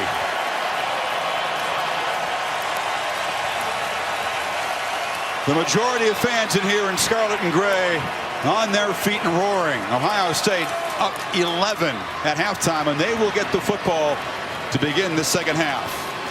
AT&T bringing us inside the headset. Let's go down to Tom. Chris, thank you very much. It's easy to forget your quarterback is making his third start ever. How would you assess his play in the first half? National title? The difference is, and this is Oregon's deal now, and we got to go really rally him up, hydrate him up, and go play a great second half of football. How have you been so effective defensively against their pace? We're tackling. We're tackling, and you look at some of the great plays that they've had on the pass. People aren't tackling, so we just got to. This is it. This is the whole deal right here. How we prepare at second half, adjust the second half. Good luck, Coach. Appreciate it. Let's go to Heather. Tom, thank you. Oregon facing its largest deficit of the season. Coach, what has been your greatest challenge offensively? Well, offensively, was not playing very cleanly. Had a couple big drops there early that were key, and a couple third down conversions and won a huge play. And they've made a couple, as advertised, unbelievable catches in one-on-one situations. And they're able to just control the line of scrimmage and launch and making some great plays. And we just have to play, more cleanly on both sides. We're really close to getting home in the pass rush and really close on a couple coverages, but really close gets you 21-10. Coach, thanks for your time. Chris, back to you. You can tell Urban Meyer, Kirk will tell his guys it's a 60-minute game. Do not let up against the Ducks, who are down 11 to Ohio State. End of the first half here in Arlington. Stay tuned after these messages for the Buick Halftime Report.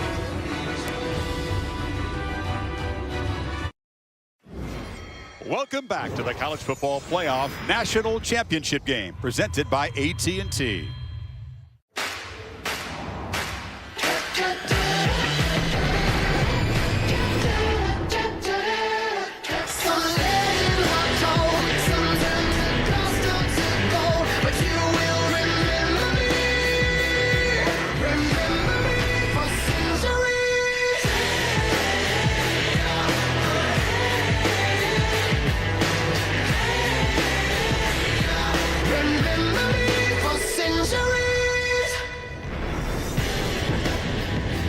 Buckeyes earned away here with their largest comeback in about 25 years, a 28-zip run over Alabama, and now protect an 11-point halftime lead after a 21-zip run over the Oregon Ducks, and they'll get the football to begin the third quarter here. Well, it's been a balanced attack from Ohio State, and it's the way it's really been the last 3 weeks in their games with Cardale Jones in there. He started off a little bit slow, and then he really settled in. And let's look at tonight's All-State good hands play, and it really has a lot to do with his maturity. 8 defenders in coverage. They're taking away a lot of his options, so what does he do? He shows patience, which is the question. Could he do that as an inexperienced quarterback? He sure has. He's put his he's taken off a number of times and picking up some big yards. And here's another example. This time, instead of taking the yards, he extends the play with his athletic ability and then finds Devin Smith with his eyes downfield to make another vertical throw, something that Oregon, if they're going to have any chance of coming back and winning this game, they've got to take away the running game and get aggressive in trying to stop Zeke Elliott because of that balance. Ducks got the 2 takeaways, and they got their way here by outplaying Florida State in the red zone of the Rose Bowl. But red zone execution from Mariota and company, not very good so far. Yeah, I mean, as bad as it felt for Oregon, down 11 right now, twice down deep inside Ohio State territory. At the end of the half where he missed the tight end Bayless, and they just settled for the field goal. And remember, as you said, Chris, they had it down inside the 2-yard line and got stopped on that big 4th down. So if they came away with touchdowns in the red zone, we knew that would be important. It would be a different game right now, but they've been unable to execute. Matt Wogan to kick it away. Curtis Samuel at the goal line. And it'll be a touchback to Tom Rinaldi. Tom? Chris, as impressive as Cardale Jones has been on the field, his demeanor has been just as consistent often. He's gone to the same place on the bench with the same expression on his face, regardless of whatever happened in the previous drive, whether it produced a touchdown or a turnover. It's something that Jones has worked very hard on. As offensive coordinator Tom Herman said, he does not let bad things spiral. He simply keeps playing, whether that's false bravado or not knowing any better. He's grateful that he puts bad plays behind him and just moves him forward, Chris. You know, Tommy, I recognize after some of these drives him going down the bench as well and talking to the offensive linemen and some of the skill players. Amazing after a 3rd game to do that. Elliott breaks free. Zeke Elliott out across the 45. It's a counter play where he follows the right guard, Pat Elfine, and Jeff Hireman, the tight end. 2 perfect blocks, and then also a great effort there by Michael Thomas, the receiver. But watch him follow the guard and the tight end. It opens it up perfectly, and there again, you give Zeke Elliott a little bit of room to work with. He is a big back with incredible acceleration. Yeah, he's played more games than Archie Griffin and Eddie George and Keith Byers, but he's having one of the most productive seasons ever for an Ohio State back. Jones escapes and dives across midfield. They're trying to tackle Cardale Jones high, and it's not working well. He didn't recognize this blitz, but he's able, because of his strength, to make it work. Now watch the blitz come late. See how he didn't see it. He was going to go to the right and then come back left. And Tony Washington did a very nice job of disguising. Big part of Oregon's defense is disguising and then waiting to bring the pressure until very late. But Jones adjusts and still picks up yards. He's got 53 on the ground to go with his 171 passing. So this is Elliott muscling forward for another first down. I mean, Zeke Elliott is the key to the offense, especially with J.T. Barrett down. Just complements the passing of Jones and the arm strength and the skill of these wide receivers. Not only we talk so much about Devin Smith, but Michael Thomas and Jalen Marshall. That offensive line, boy, Ed Warner, the offensive line coach, has done a remarkable job with those guys up front, from the Virginia Tech game to where they are now. Massive improvement. And Elliott, whose mom and dad were Missouri athletes, made the choice to go from St. Louis to Ohio State. Known as a goofball by his teammates. Kind of a happy-go-lucky guy, but he's all business on the field. Jones looking to throw on first down. Loops it down to the end zone. Thomas. Incomplete. A good one-on-one battle with the freshman Chris Cisse. Just missed it. Yeah, he catches the ball, but catches it out of bounds. He tried to get his right foot down, but Cisse, who has stepped in for Ifo Ekpreolamu, the ball comes down. See that right foot? So close, but out of bounds. Correct call again by this crew. That is a bang-bang play. Very, very close. Great effort by Thomas. Remember the catch that he made last week against Alabama. Absolutely, on the Spencer double reverse touchdown pass.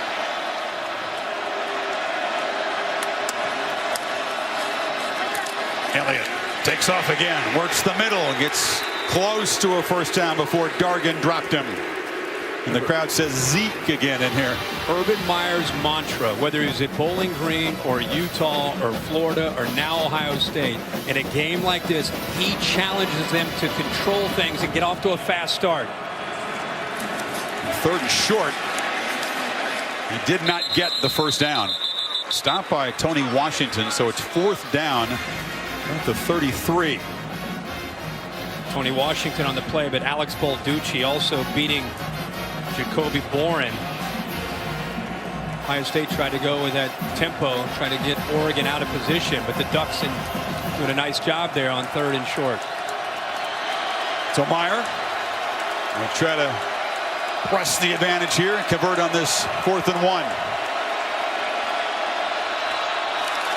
Jones sneak, didn't get it the first time. Tries to get the corner, dives down near the marker. Did he get it? Oh, what a play by the young quarterback. He was stonewalled on the quarterback sneak, Kirk. And Oregon does a good job. Christian French, 96, gets out there. The corner, Cisse, goes low, but he's 6'5", 250. What are you going to do? You're either going to get run over by him, or he's athletic enough to go over top of you. Remember, 6'5", 250, up and over, knowing exactly where the first down marker is. Christian French giving up contain there. And the quarterback made him pay. Whistle before the snap.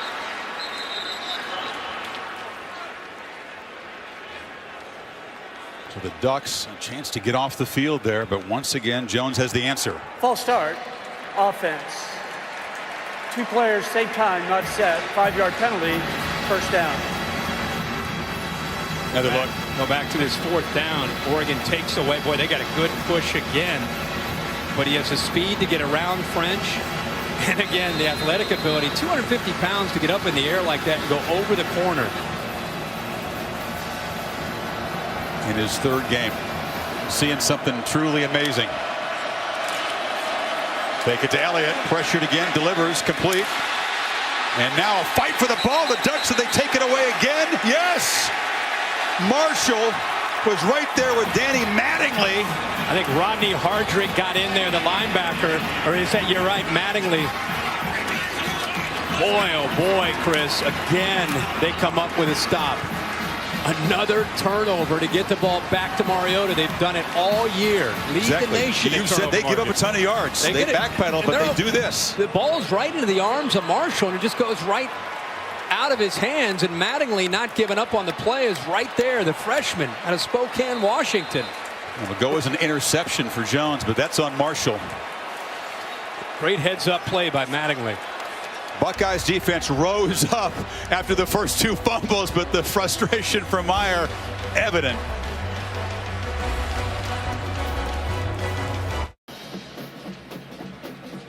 The crystal ball retired after 16 years. This is the new national championship trophy. Very attractive addition to somebody's trophy case. For Oregon, it would be the school's first national championship. And Mark Helfrich frustrated because that flurry of takeaways against the Seminoles led to 34 points, including a defensive score. Tonight, the first 2 takeaways, Buckeyes stopped him. Here's a third opportunity.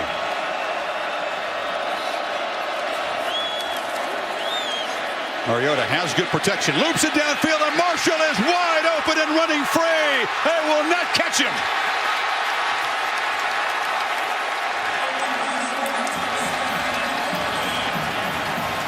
It can happen so quickly for the Ducks. 70 yards on the first play of the second half for Oregon. That's why we talk about the importance of playing 60 minutes. That's why Urban Meyer was so frustrated with that turnover. A chance to potentially put more points on the board.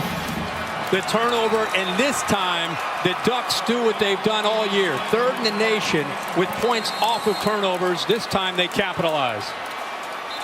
A smile from Helfrich. You can see why the Ducks said they weren't overly concerned. Missing Carrington and Allen. On the field was a touchdown. The previous play is under further review. Are they going to check to see if he dropped the ball too early? Oh boy, let's take another look. I don't think he did. Ooh, it's really close. It was close. He's really close. A good catch by the replay booth. He broke the plane. He begins to flip the ball out of his hand. Does he still have control right there, or is it coming out? Let's bring in Dave Kataya to interpret what Jack McDonald, the replay official's looking at, Dave.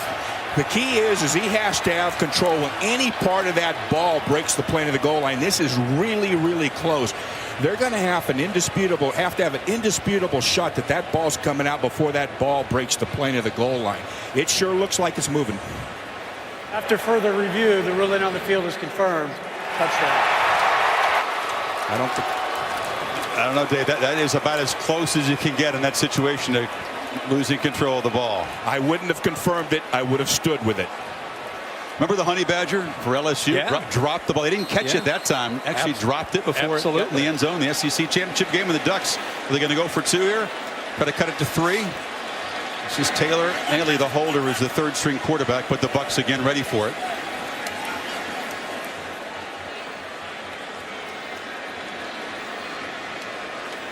And 10 seconds it took to cover 70 yards.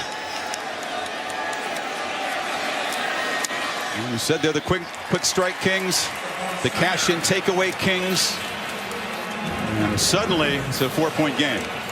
You've got a tight end in Bayless that's going to go here. You've got a receiver here that's going to freeze this young man. And then you've got the safety who ends up getting exploited here. He gets caught up in looking at the tight end. And when he moves with the tight end, it opens up a nice crease right behind him in between the corner, Grant, and the safety, Tyvis Powell. So they use the tight end, Bayless, to get the eyes affected by Tyvis Powell, and it opens up a vertical seam. And Marcus Mariota knew exactly where he wanted to go with the ball. That play was designed to get the ball specifically to Byron Marshall, who, by the way, is starting to have a pretty good night. We wondered which receiver would step up with Carrington and Allen down. He now has 7 receptions and 146 yards and a touchdown. Not a natural wide receiver, but a very gifted, productive guy. And again, the bobble from Marshall into the hands of Mattingly on the interception in the very next play. Suddenly, it's a tight game. Heather? Guys, the mood in the Oregon locker room was very businesslike, very calm. No screaming, no rah-rah speeches. A lot of adjustments and talk about execution from the coaches. Coach Helfrich talked about defending Cardale Jones, the key, keeping a ceiling on those vertical routes. And then he talked about tempo, the need to get more, use it as a weapon. And he talked about converting on third down and not dropping passes like we saw 2 third-down drops in the first half. And Chris, the Ducks left the locker room. Players were yelling, "This is the national championship. We must earn it." I think they were listening after those couple of plays. Complexion changing very quickly, Heather. But the Ohio State offense, Kirk, has really only stopped itself. The Ducks have they've taken the ball away 3 times, but they haven't stopped progress down the field. That's right, and we'll see. This is where the game's going to start getting interesting, because this is where you, as a staff, you have a pretty good feel for how the defense is trying to stop you. Now the adjustments have been made throughout the first half, and especially at halftime, and now it comes down to execution. We've seen both these offenses struggle at times with their own mistakes, whether it's been a turnover or a penalty. Cardale Jones has been so calm. New father, his daughter Chloe, born a couple of months ago, the youngest of 6 from a very tough part of Cleveland, Ohio. Nothing that he's done has surprised him, Kirk. Yeah, everybody else may have been surprised. He expected this when he signed with Ohio State. In fact, he thought it might happen a little bit sooner. Yeah, he won the job, the backup job behind Braxton Miller out of spring. Give it back to Elliott. And this has been a huge part of Ohio State's offense. They have not been able to stop Elliott. We knew coming in that was going to be the key. Does a nice job here. That offensive line doing a good job of sustaining their blocks. And they're pulling either big tight ends, or you're seeing tackles come around. We've seen Jeff Hireman, Nick Vanette, Taylor Decker, Darrell Baldwin having a hard time locating Elliott. This time Jones keeps it, and they're ready for him. They drop him for a loss. It was Cisse off the corner quickly. Cisse is who he went over top of, and Cisse with his size at 185 pounds against a quarterback at 250, he's got to go low. That time he wrapped him up. He got to his ankles and wrapped him up. Duck corners did such a good job against Rashad Green and the Florida State receivers. Cisse, a guy pressed into duty because of Ekpeolamu's knee injury before the Rose Bowl.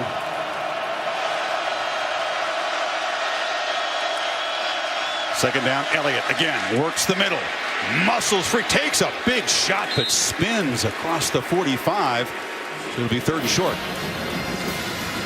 Took a big blow here. It's a physical run by Elliott. He took a hit, but he also delivered a hit. Dargan came in there, number 4, but Elliott's running right now with authority. He's out. Curtis Samuel's in the pistol on 3rd and 3, and now he'll shift.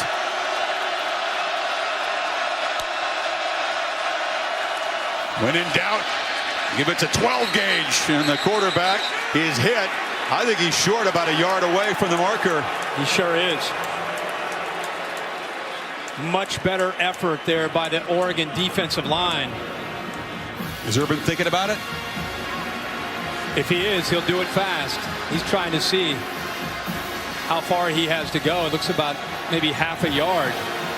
On his side of the field, up 4 for the 250-pound quarterback. He's going to roll the dice here, or just try to draw him offside, maybe. He prides himself on, again, that aggressive nature. He's in his own territory here.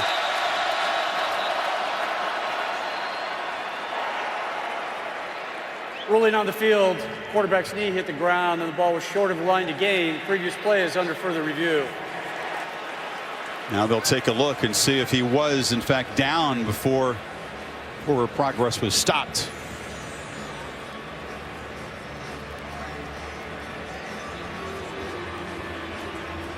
Still short. See if you can see the ball.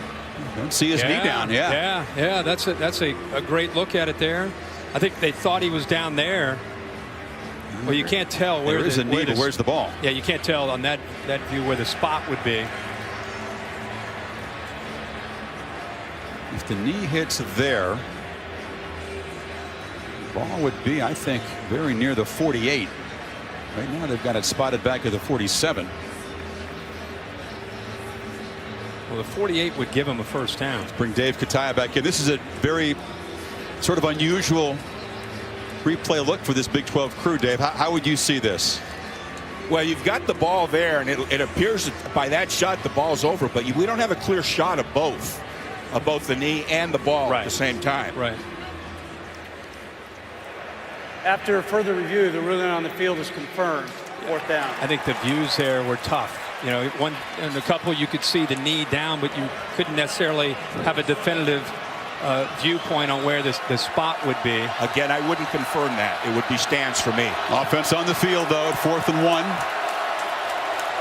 They've struggled when he's gone under center on those short yardages. Ducks have been a very, very good 3rd and short, 4th and short defense all year. He's in the shotgun now.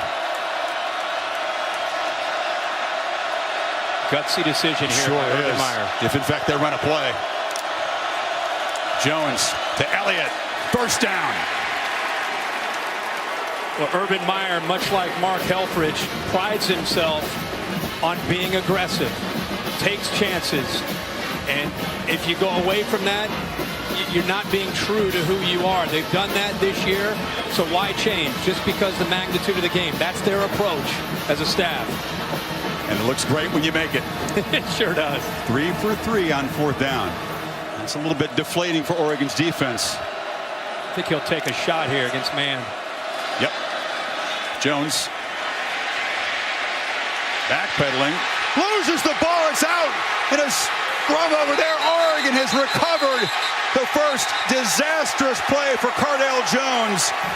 Eric Armstead jumped on the ball. Tyson Coleman knocked it loose. He should have thrown it away. Absolutely. Trying to keep it alive. He's had so much success doing that, Chris, but once he's outside of the pocket, he's got to just get rid of the football. The ball maybe just came out of his hand. What is it with the self-fumbles against Oregon's defense? Jameis Winston fell down, dropped the ball. Yeah, the ball just came out of his hand. But we've seen this 2 games in a row against Oregon's defense. It looked like from the first shot that Coleman might have had an impact on the play, but he's just fighting to try to make something happen. The ball just came out of his hands. The 4th turnover now for Ohio State. And the Ducks suddenly in a position to perhaps reclaim the lead. Marshall decides to take it wide. It's a block from Freeman on the edge. Such a challenge to play this offense in a sudden change defensive mode. And a different look with 2 running backs in that backfield. Not Freeman, but also Marshall, who's a receiver, but a guy who went over 1,000 yards last year. And it's a good changeup and a good look to be able to change the vantage point for these linebackers and safeties. Freeman has a first down. Wow. Jalen Marshall bobbling the ball, mattling the pick. A 1-play touchdown drive. And now Cardale Jones just drops the ball. 4 turnovers for Ohio State. And Mariota has a tempo going. He's trying to strike. 2-back look again. Tyner had nowhere to run. Pushing the pile backwards was Bosa and Bennett. It's a pretty good job there by Bennett and Bosa, just getting separation and getting upfield. It's the most turnovers we've had in a championship. Going back to 03 and 05, Ohio State already 4 tonight. Hurricanes against Ohio State. Yeah.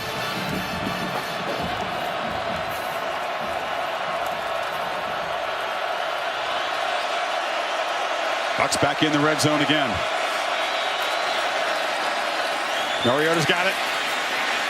Follows a block and accelerates down near the 5. He'll be 2 yards short of a first down. That's a design play to get him on the edge of this defense. He has such acceleration coming off of that mesh point with Tyner. Gets around the corner, picks up a block by Freeman. Gives him a chance here now on 3rd and 4. It's been a huge struggle on 3rd down tonight. Just 2 of 8.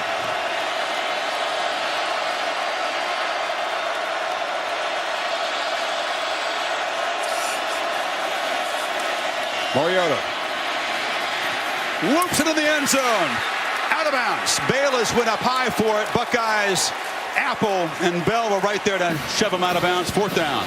He wanted Byron Marshall, who was in motion out in the flat, but was taken away by Josh Perry, so he had to come all the way back. A dangerous throw, but he gets it in there to Bayless, and he's pushed out of bounds by Eli Apple. Very, very alert play by the freshman from New Jersey. So Helfrich will go for a short field goal attempt from Aiden Schneider. And another red zone. It's not a touchdown for Oregon. He's from 23. It was good earlier from 26. Just slides it in that right upright. So Ohio State's defense prevents a go-ahead touchdown, forces a field goal, but it's a 1-point game. How will Jones respond after this miscue? We'll find out.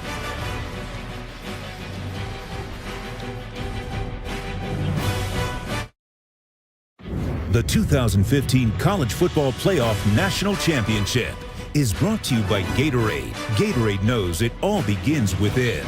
Win from within. Nissan, premier partner of the Heisman Trophy. And the Quicksilver Card from Capital One. Earn unlimited 1.5% cash back. Every purchase, every day.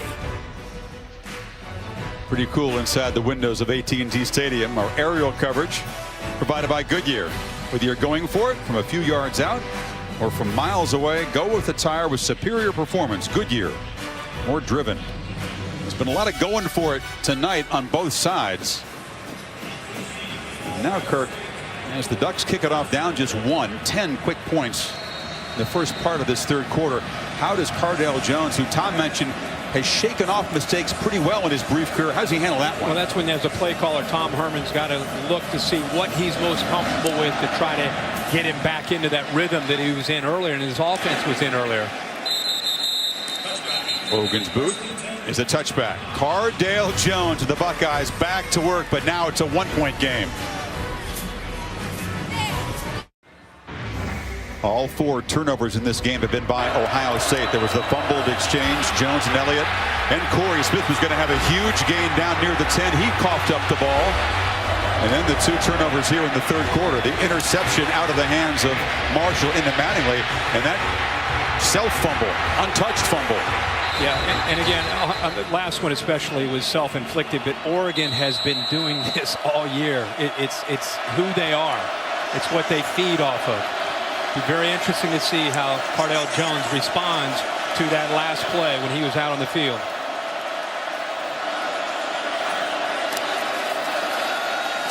Elliott cuts it back and plows forward. Nice first down game. Tom, what's the reaction over there to the Buckeyes sidelines? Chris, you talk about how Cardale Jones will respond. Interesting exchange with him and Urban Meyer along the bench. He came off the field. Meyer asked him what happened. Jones simply said, "The ball fell out of my hand." Went, sat back down on the bench, seemed to forget it right away. It seemed Meyer was more dispirited by what happened and lingered in the moment longer than Jones did. We'll see how he responds now. Next series back, Chris. Tom, this will be the time we'll find out if he's able to put things behind him, as your earlier report. He has that ability to do this. Elliott has a first down. If the Ducks can't stop number 15, it may not matter as much for Jones. Well, yeah, I mean, what do you do? Here's LeBron watching the game. He knows. No matter what the sport is, turnovers are killer. That's right. But I try to stay positive. We're still winning the game. That's right. Always. But, hey, Chris, you talked about what do you do if you're Jones, if you're Tom Herman, how do you settle down? Obviously, you get Elliott established. You try to run the football. Oregon knows that. They want to try to take that away. There's Tom Herman, who'll be off to Houston tomorrow to become the head coach.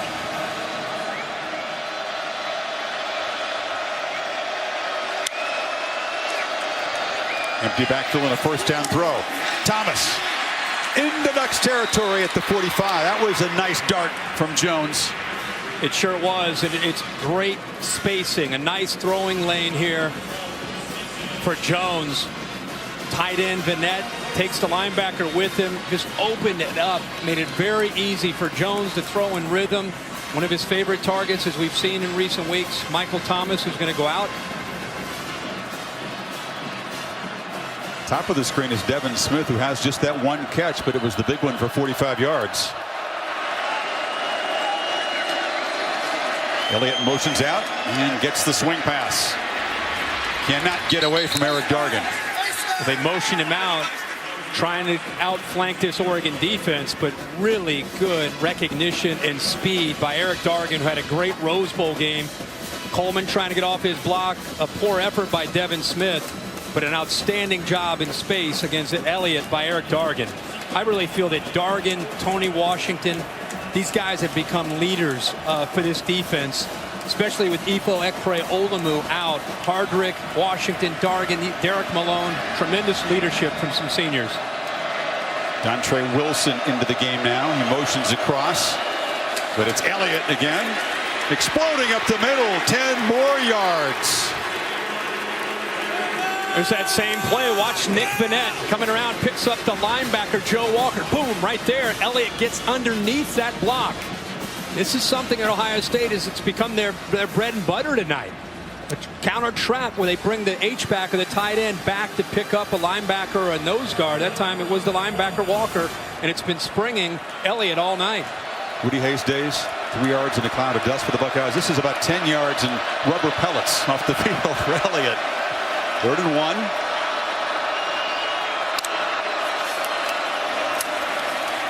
Zeke has it again, and he's got another first down inside the 35.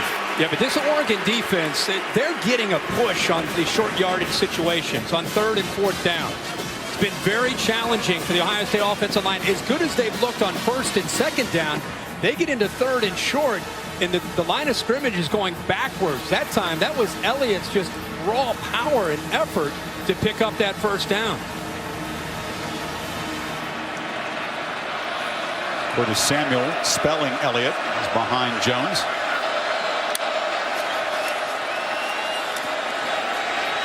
Cordell wanted to take a shot downfield. It was covered, so he dumps it down to the freshman, who gains 8. And again, that's what he's been coached to do in this game against this kind of defense. Oregon does a good job of taking away a lot of the receivers downfield, and they want to test your patience. They that time dropped 7 defenders in zone, took away all of his options downfield, so he just checked it down. Remember, the check down and using his feet are his 2 weapons against that type of defense. So how about, Kirk, the poise and execution for Jones on this drive right off the fumble. There's that push again. Yeah, they get into short yardage, and it's a combination of Oregon pinning their ears and shooting gaps and getting off of blocks, and Ohio State not being able to get any footing up there. See that push right there? He's now Pat Elflein, who's on 1st and 10, opening things up. That time, a really good job by Oregon of pushing him backwards. Linebackers are fighting downhill, and the defensive line's holding their spot. There's Buckner out on a crucial 3rd down. And on one knee, gasping for air. That's what Oregon typically does to an opponent's defensive line.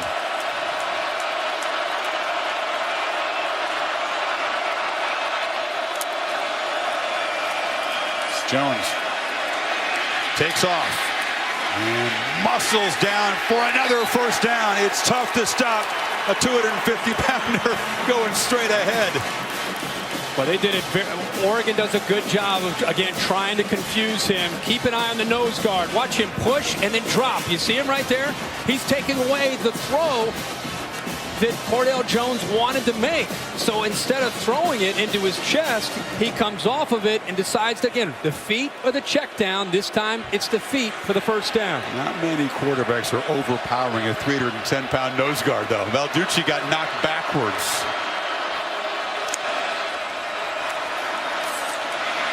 Jones fires a low throw. It's caught by Marshall.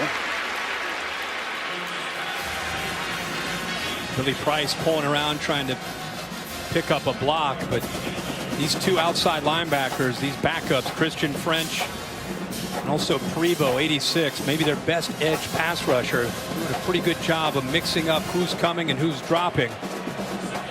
Final minute now of the 3rd quarter as the Buckeyes are getting close to the red zone. So enormous whether or not they get 7 or 3 out of this drive. Elliott cuts it back and bursts down inside the 10, 1st and goal.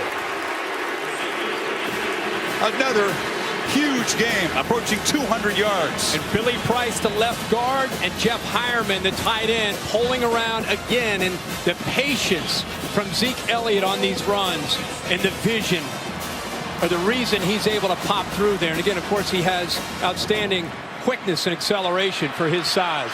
Overshadowed throughout the Big Ten season by Melvin Gordon and so many other good backs, but this guy has come on very strong in the last half of the season. He's got it again. Elliott! Touchdown, Ohio State on the final play of the quarter.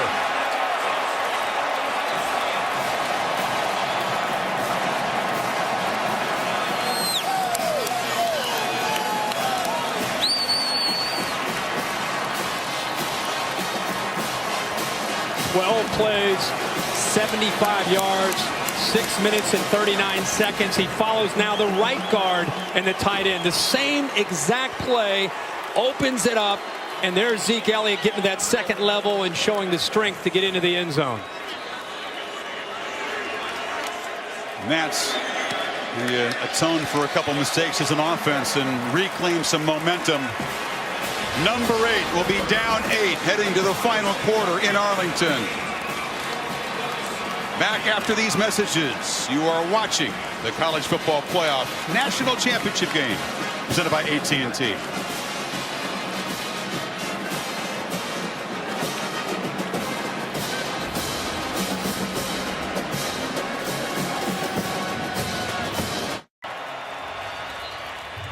Buckeyes back on top by 8 now as we begin the final quarter of the first playoff national championship game, and a third straight 200-yard game for Ezekiel Elliott, a sophomore out of St. Louis. We were talking at the break there. It's amazing to think that Carlos Hyde, who now plays for the 49ers, was a starting running back and had a huge year last year for Ohio State.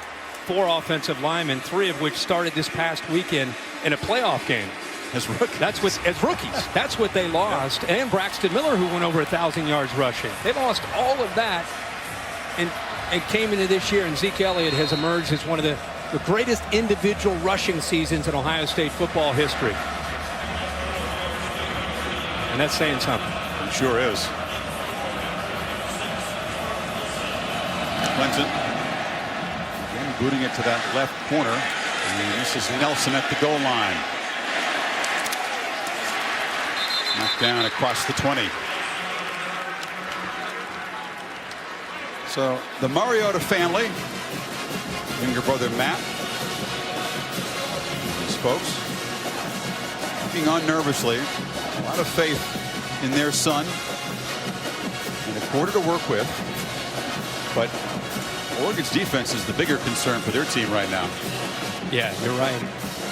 I look at the family and the parents of Marcus, and I think whatever you did, can you pass that on to the rest of us that are trying to parent? Marcus is one of the most quality young men I've ever met. And Mariota steps up, fires across the middle, caught by Keenan Lowe to the 42-yard line. The emotion shown by Mariota as the first Hawaiian-born Heisman winner. Won a lot of fans that day in New York, didn't he? He sure did. Freeman, he struggled. The freshman didn't have a great Rose Bowl and showed some hesitation there, Kurt.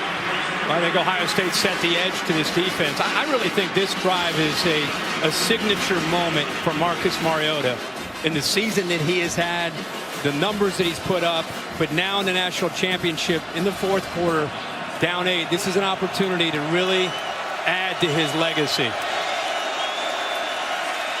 And he delivers. Tipped, broke it up beautifully as Lee, the linebacker, prevented a completion to a streaking Stanford. I think Darren Lee is probably the one player on the Ohio State defense that's improved the most. Often blitzes, they ask him for versatility, sitting back also in coverage. They play fast on third down, and Mariota delivers. Incomplete. Again, he was trying to work the far sideline to Marshall. Monty Reeves in coverage, fourth down. That all goes back to that second down play, the play by Darren Lee. Because if you get Oregon to third down and long, they're not built for that. Their system is just not built. They're built on deception and play action.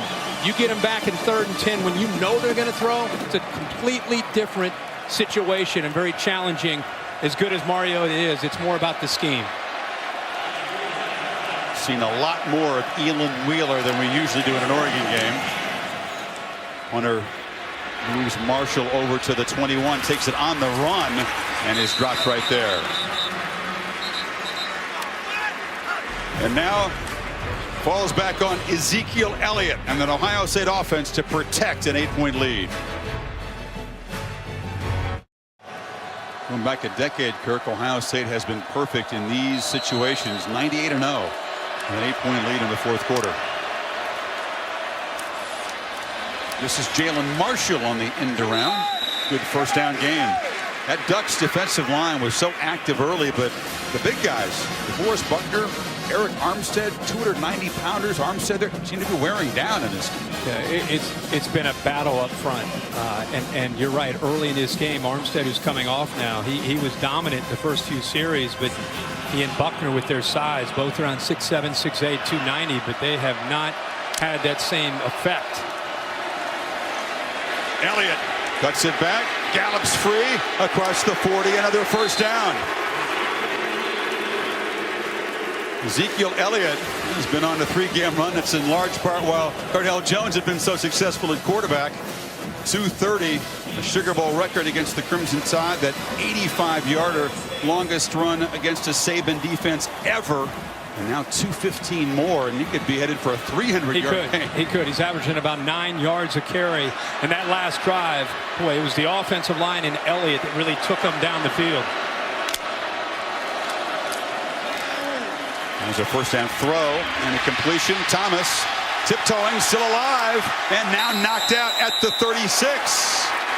Ducks claim he stepped out near midfield. But the Buckeyes are rolling again. A nice adjustment. What Ohio State's saying to Oregon, if you're going to drop a lot of people, we're going to throw the ball underneath. He skidded to a stop. He did. He sure did. He stayed in bounds. But they're, instead of trying to always get it downfield, now they're giving something for Oregon to have to be concerned about with the underneath throw. That tightens up the coverage. Then you have a better chance, if you need it, to try to get behind him. Corey Smith, the receiver, motions back, and they hand it to him, and Smith around the left end. Another explosive play. That last one, 23 yards, Kirk. At that time, Zeke Elliott blocking. He's not afraid to do that. He actually has a passion about blocking. I know.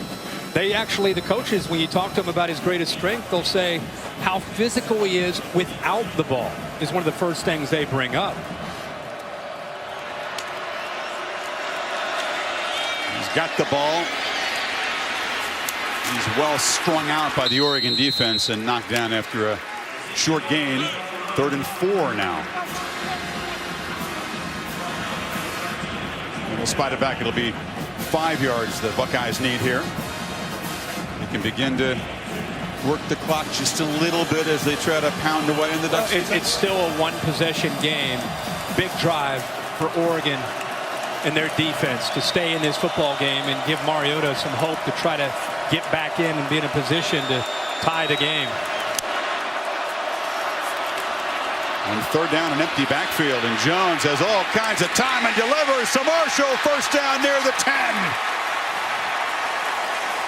Two things. The offensive line doing a great job of giving him time. They only rushed 3, which means there's 8. Look how tight those windows are. The patience by Cardale Jones to sit and wait for eventually that window and Marshall to settle down in it perfectly on another 3rd down conversion. Back in the red zone. They get 19 yards on that 3rd down play.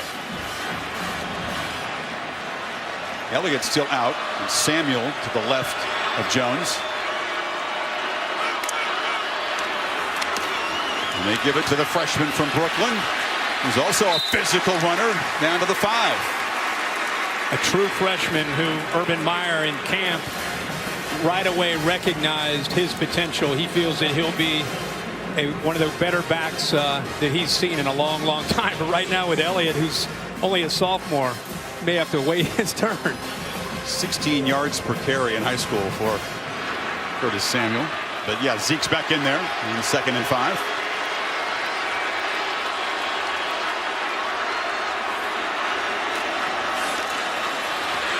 Yeah, not the cleanest snap by Jones, but Elliott able to dive forward for a 1st and goal, or it's close. Let's see where they spot it here. Yep. Well, that's Ohio State's 34th play in the second half. Oregon has run 10 in the second half. Hit them hard and see how they fall. Never let that team get the ball. Right out of the fight song, Kirk. That's the game plan. That's the offense. That's what we're watching. And 1st and goal. Elliott again. Barrels in.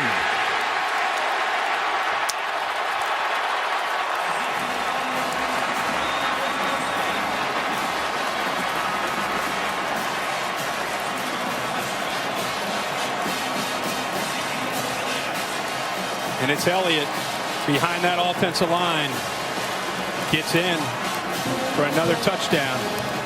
His 3rd of the night. 76-yard touchdown drive in 9 plays. After the Ducks and Mariota had closed it to a 1-point game. Back-to-back long touchdown marches by Ohio State. Lead back to 15 with 9:44 to play.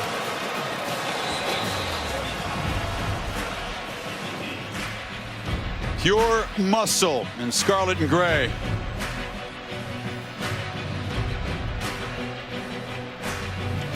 Oregon is back in trouble. And Carlos Hyde gives a hug for the man who's taken over the reins at that position.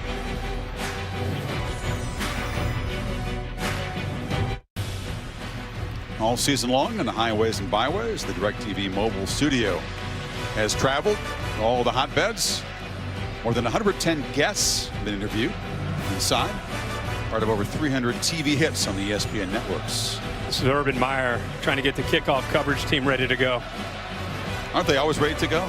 Yeah, just pride and joy. Yeah, look at him though. Have you ever seen anybody practice with more detail, situations, and kickoff coverage? No. Boy, he prides himself in special teams, always has.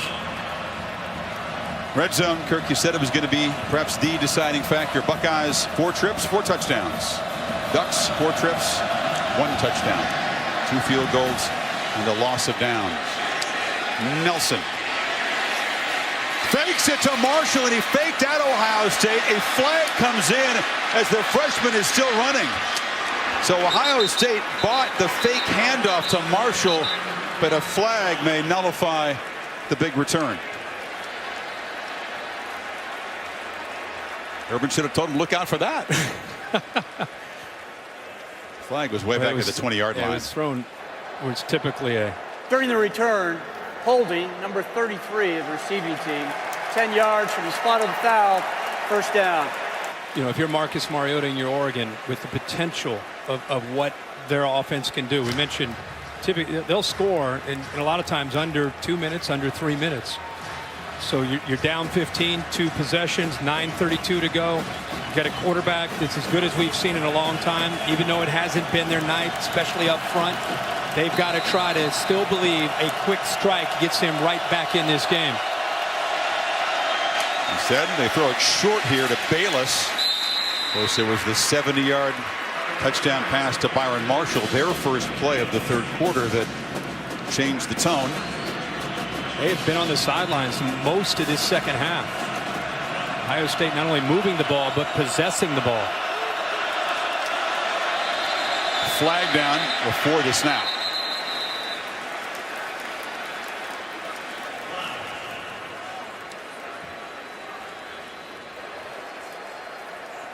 False start.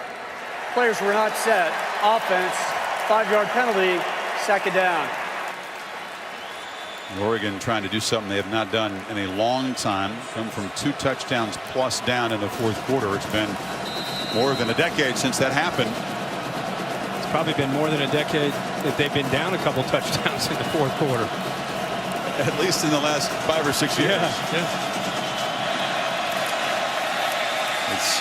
Tyner turning the corner. They do get a first down. Now they'll try to use tempo. Yeah, now this is where they've got to try to, their rhythm is about getting the first down and then trying to find a matchup, trying to exploit a matchup, whether it's in the running game or trying to get the ball outside. Ohio State trying not to give up the big one. Mariota throws complete. Nope. Incomplete.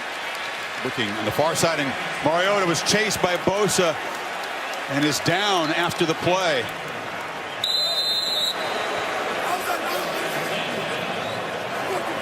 Joey Bosa, the sophomore sack specialist there. Chris, 13.5 on the season. Didn't get to Mariota before the throw. No, he got after him after the throw, and it came down on top of him with a lot of weight and a lot of momentum.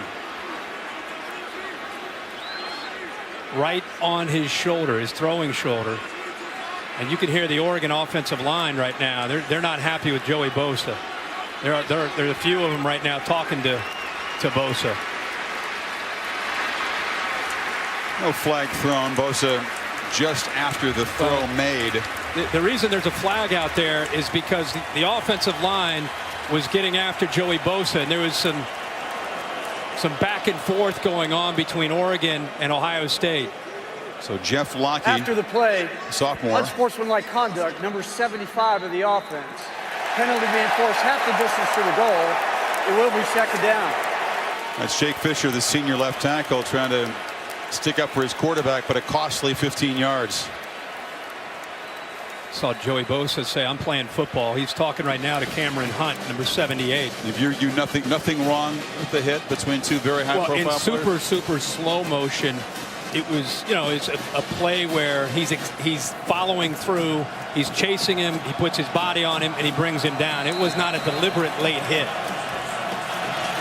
2nd and 22 after the penalty, and here's Jeff Locke, who's taking very, very few, if any, meaningful snaps in his career, and they misfire again. Ball start. Number 73 offense. 5-yard penalty. Second down. Ducks moving backwards and unraveling a bit here. And Marcus is throwing, trying to test that shoulder to see if he can get back out there. Another look at the hit. Ball out. Bosa. It's the follow through. He drove him down pretty good. Yeah, but he was on top of it, and the momentum of both Mariota and Bosa made it look a lot worse.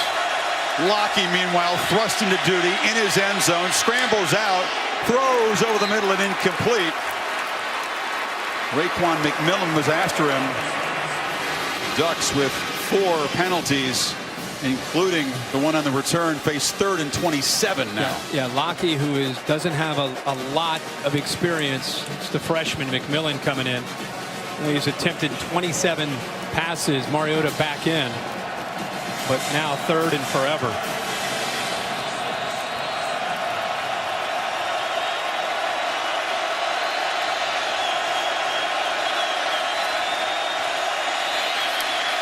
From his end zone, Mariota is complete, but Stanford is short of the first down. Did they gain enough that Elfrich is going to go for it here? Down 15.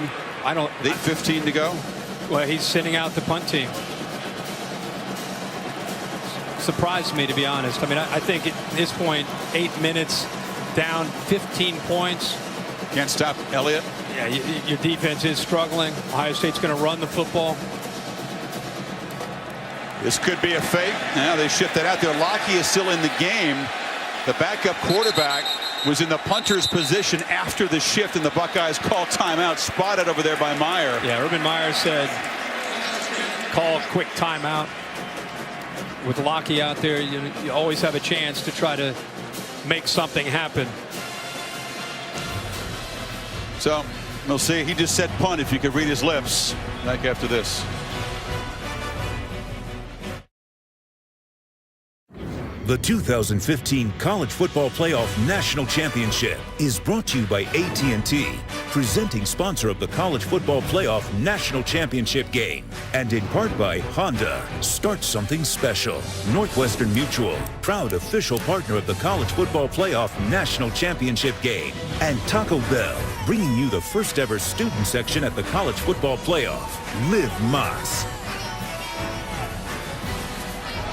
much as he hates to do it, Mark Helfrich will apparently give the ball back to this Ohio State offense after Urban Meyer sniffed out the potential fake. The punter Wheeler is back there.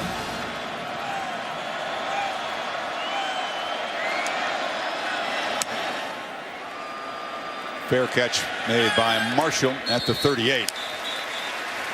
The Ducks have another takeaway in them. If they don't, it's looking grim for the folks from Eugene. Buckeyes up 15 midway fourth.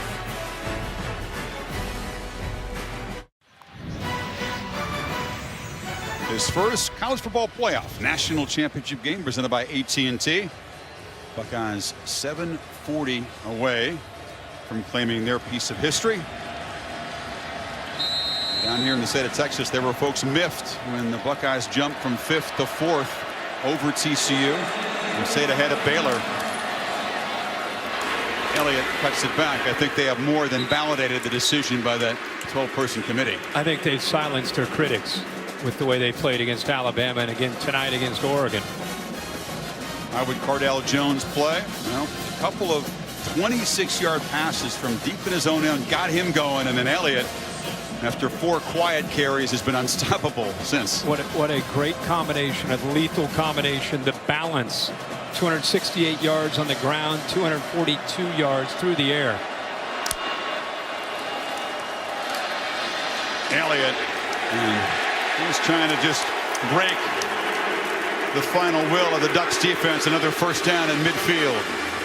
Boy, going back to how this game started with Oregon getting off of blocks, crowding the line of scrimmage. They're still crowding the line of scrimmage. But from about midway through the first quarter on, Ohio State's offensive line has made adjustments, and they have just moved that entire defensive line and the linebackers out of there and opened up some big running lanes for Elliott. Had a career high against Bama. He's now beaten that. 234.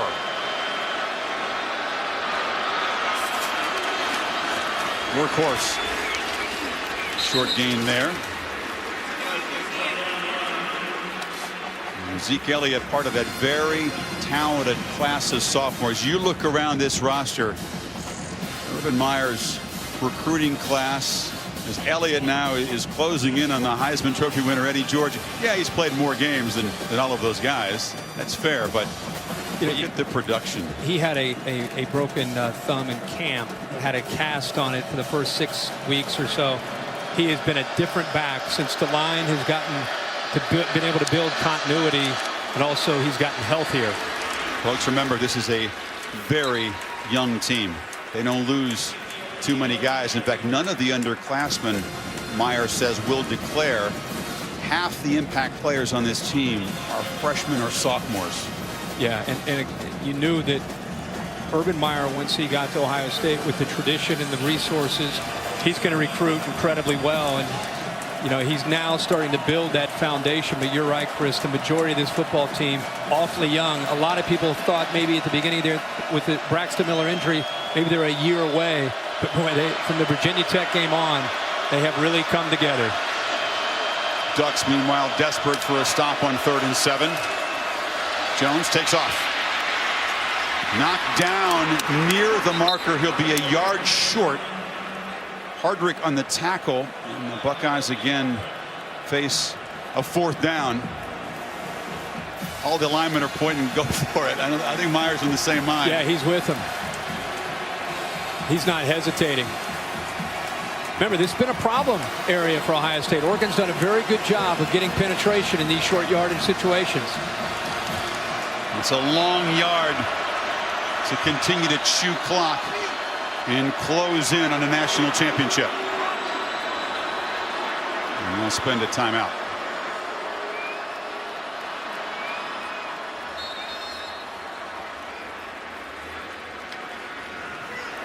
Delay. Offense. 5-yard penalty. They didn't spend a timeout, Kirk. They decided not to go for it. Yeah.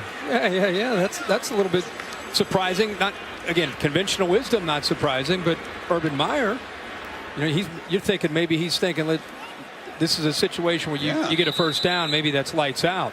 Yeah, they made 3 for 3 4th downs and have a 250-pound quarterback, but they'll send apparently the Aussie Johnston out, try to pin Mariota back very deep here.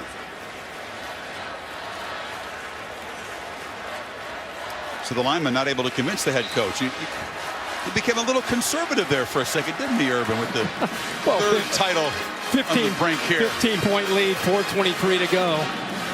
You could understand why. Yeah.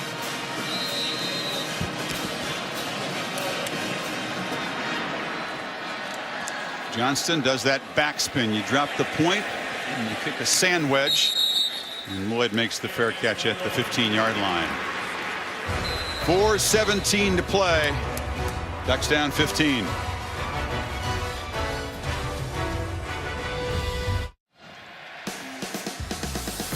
Good year with the aerial coverage.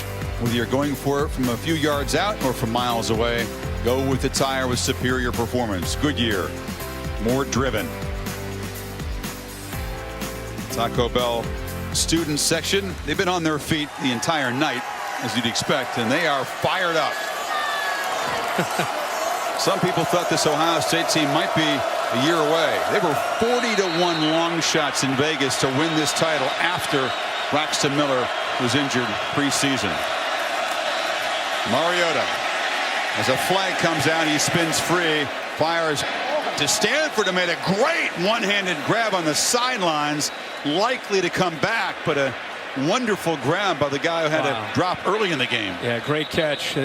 Right tackle Crosby on the hold. But number 73 offense. 10-yard penalty, first down. That was a heck of a catch. Kirk, we thought with the difference in the BCS era, the shorter layoff, rust wouldn't be as big of a factor. We thought wear and tear, emotional and physical wear and tear might be a real factor in this game. You take another look at the one-handed snag by Stanford. And I thought Ohio State burning a lot more emotional and physical fuel in their semifinal game against Bama. It might come into play, but they have dug deep tonight. No sign of it, really. Mariota trying to escape. Slides down across the 15. I think that's a fair point. I think they were really on a mission to play with a chip on their shoulder against Alabama. They had heard so much about the SEC and Alabama and Nick Saban that when they won, they had that breakthrough moment. It was very euphoric for them. It's been impressive to see them get back down to earth 11 days later. I was in Columbus last week. I just had my doubts that they could go 60 minutes and have a full fuel tank, but yeah, I think they have. Huge blow delivered on Tyner over there. I think a lot of people have looked at Ohio State and look at them as a big, slow, methodical team. If you've watched him play the last few weeks against teams that have a perception of being fast, Grant lowering the boom there on Tyner, I think they've not only looked good, they've looked very, very athletic. 3rd and 11. Mariota far side. Another pass out of a Duck receiver's hands. That was Stanford who just made the tough one that was nullified by penalty. Duran Grant defending again. 4th and 11. Ducks clearly have to make their final stand right here.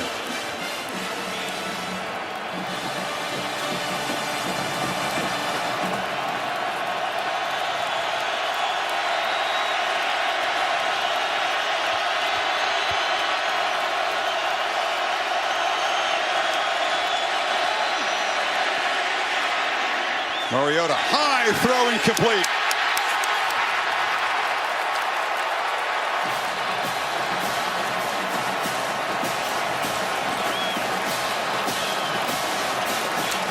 A defense sent out on the field after 4 turnovers by the Ohio State offense has limited the Ducks to 20 points. An offense that had scored 42 at least in all 9 of their wins since the Arizona loss. What a job by those guys right there. No doubt about it. The defensive line, a big night. They knew they'd be tested. They knew they'd be challenged against the tempo. Great job by Luke Fickell, Chris Ash, rotating guys early in the game to try to maintain their strength, their agility, durability for 4 quarters. I think that defensive line was the difference on the Ohio State defense throughout the game. You take over at the 14, trying to punctuate this victory. Safe play, and Jones stopped for a short gain. Ford post-game show after the game. And we'll jump in, analyze this. No doubt we'll hear from the principals as Urban Meyer is closing in on his 3rd national title. 2 in Florida, once beating the Buckeyes, once beating Oklahoma. And now Meyer concerned about the play clock.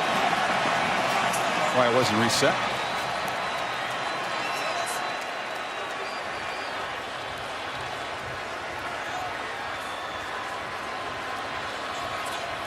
He says he's calmed down a bit, far less intense than when he won those titles at Florida. This is a good time to just one final time about Cardale Jones.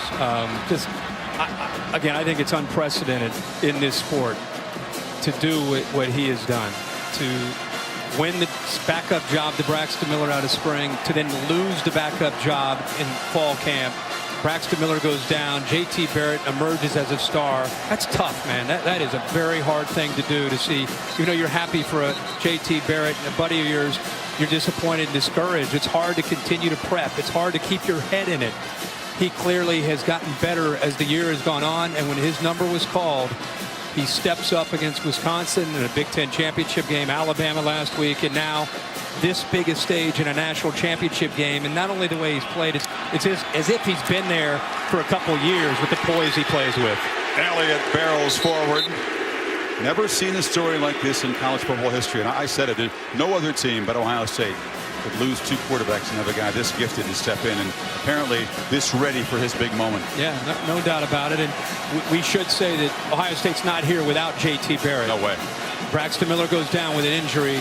They lose to Virginia Tech. They give up 7 sacks. It's about as bad as it could be week 2. And they pick up the pieces. Ed Warner gets the offensive line in position to get better.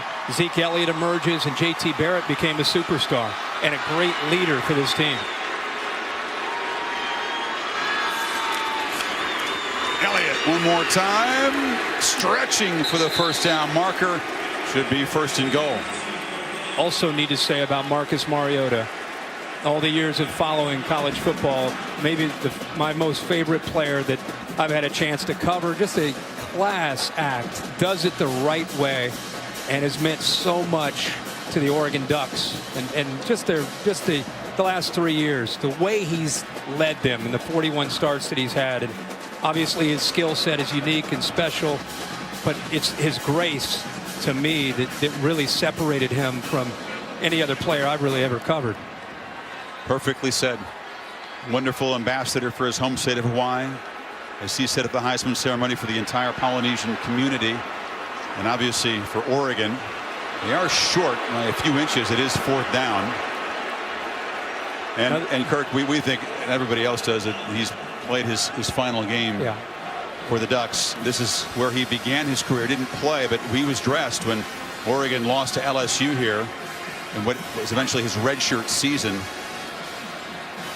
And his career will end with disappointment, but did not tarnish the legacy. Not at all. Jones under center on 4th down. And they apparently have drawn the Ducks offside. Miscues were a part of this game for Oregon throughout. They didn't have the turnovers, but some crucial penalties and drop passes. Offside. Defense contact in the neutral zone. That's one of those. Half the distance to the goal. It's one of those where you save it for a certain point in the game and go hard count, get him to jump. Also need to mention the job that not just Urban Meyer has done, but his staff. Luke Fickell was under fire last year. I mean, under fire for the way his defense played at the end of the year against Michigan and Clemson. They brought in Chris Ash, the 2 of them, and the defensive staff. They have faced the three Heisman finalists in 3 straight games, and they've beaten all 3 of them. 1st and goal, Elliott. Twisting, fighting, didn't get there. Fickell coaches the linebackers as well, Kirk, one of the most improved units on this defense. They've really struggled in recent years, but not this group this year. No, not at all. He's a former Ohio State player. He started 4 years at nose guard. So I don't think anybody bleeds scarlet and gray more than Luke Fickell. So I'm sure it's a big night for him and a big year for him. You can see he's letting usually tries to be very calm, but right now he's letting some of his emotions out. Probably been pinned up for over 12 months. It's the Buckeyes who've run off 83 plays, and as you see, DeForest Buckner, the stud defensive end for Oregon, limping off the field. They just wore down that group up front, beat them up, and Elliott had lots of room to run. Another career high, 245 yards. See if they let him pay it off with another touchdown here.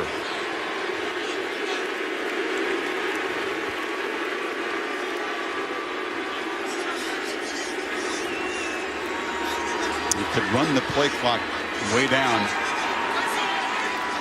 if they want to.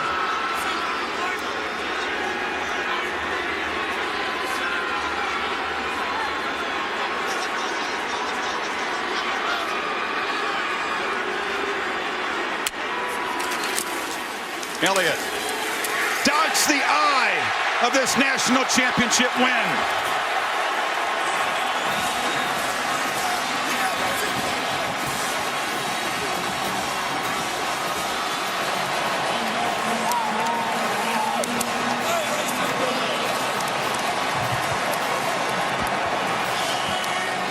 OH, and they'll fill in the rest. No doubt about it. Wow.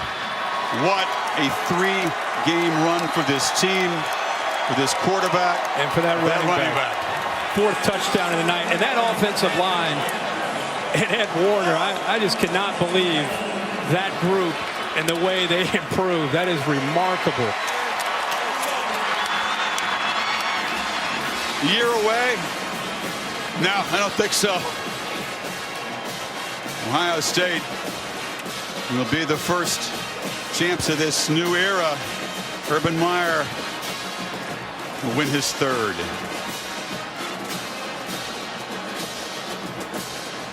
Ron knows championships. Cardale Jones has a great smile. No doubt about it. What a journey from the very, very dangerous streets in Cleveland. Pretty incredible 2 months. A new father. He's got a 2-month-old daughter. He's got a Big Ten championship. And he's going to have a national championship. This was a 1-point game, 21-20, and Jones had that disastrous fumble. The Ducks seem to have momentum. 2 long touchdown drives by Ohio State to reestablish control here.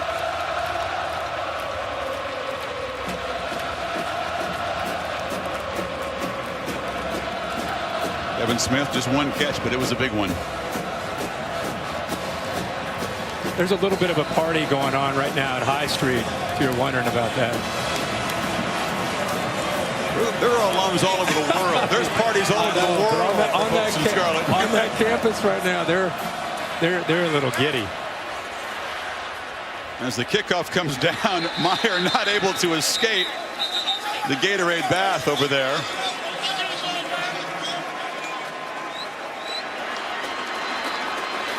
Six and 7 is Ohio State's 1-loss record the year before Urban Meyer took over. Sanctions the first year, 12-0, couldn't go to the postseason. And for Mark Helfrich, just the 4th loss in his 2-year career. Ducks will come short for a 2nd time at the ultimate hurdle. Close loss to Auburn, more lopsided loss here. It'll be a challenge for that team and that man with Marcus Mariota, we presume, moving on big time. Yep. They got a lot of guys back except at that spot. Mariota to Marshall. And he's knocked down. It was Marshall who made that electrifying 70-yard catch that sparked the Ducks rally. But Ohio State always had the answer, and usually it was number 15. We knew coming in he was going to be the key. Again, because of the way Oregon plays defensively, they put so much of an emphasis on playing zone that you just knew that Elliott would have opportunities and the line would be able to open up some running lanes for him, and it ended up proving itself out really these last 3 games now.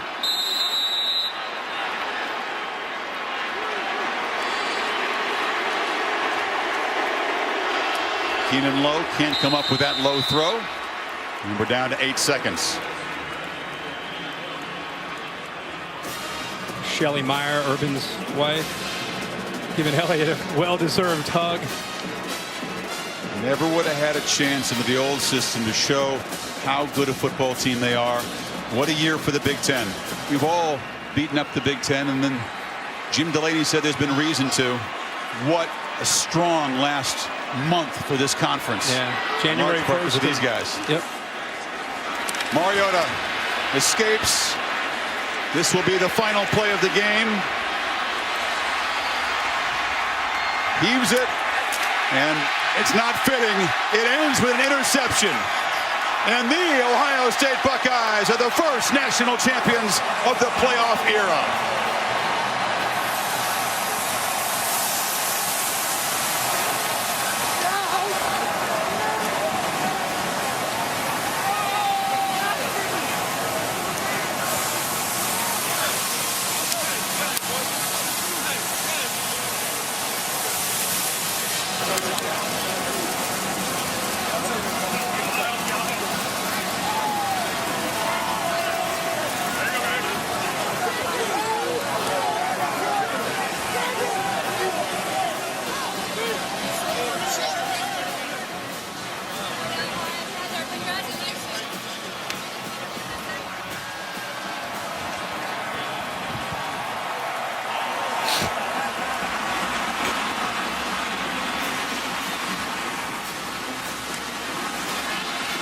Still shooting the confetti into the air. And in this blizzard, the Buckeyes are national champions. Urban Meyer for a third time to Tom Rinaldi. Chris, thank you very much. Urban, you labeled your pursuit of the championship the chase.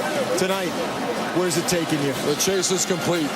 It's done. It's over. They accepted their final mission, their final assignment, and their final directive, and they did it. That was our whole mantra this entire last couple weeks. Job well done, and we're very grateful. Thanks. We tried to chronicle it, but how would you describe what this team overcame this season? One of the great stories in college football history of closeness, of team, of selflessness and strain. And this will go down as one of the great stories in college football history. How do you define what Ezekiel Elliott and Cardale Jones gave you tonight? And our defense. Our defense taught to slow that guy down. That guy is one of the best players in America, and we tackled well. We had 4 turnovers, and we still have a 22-point win. That's a heck of a football team. We're in scarlet and gray. What does the moment mean to you? It's a life changer, man. I'm just so happy. I want to share with the guys I love, and I love these guys. Congratulations, Urban. You earned it. Thanks, Tom. Chris. Stress and health issues knocked him out of coaching with us, colleagues at ESPN, for a year, but he hungered to get back in. Ohio State was the job, the most attractive job that could lure him back in. Paul Bryant with his 6 titles. Leahy, McKay, Saban, of course, with 4 at 2 different schools. And now Urban Meyer joining the 3 titles club, like Saban, doing it at 2 different schools.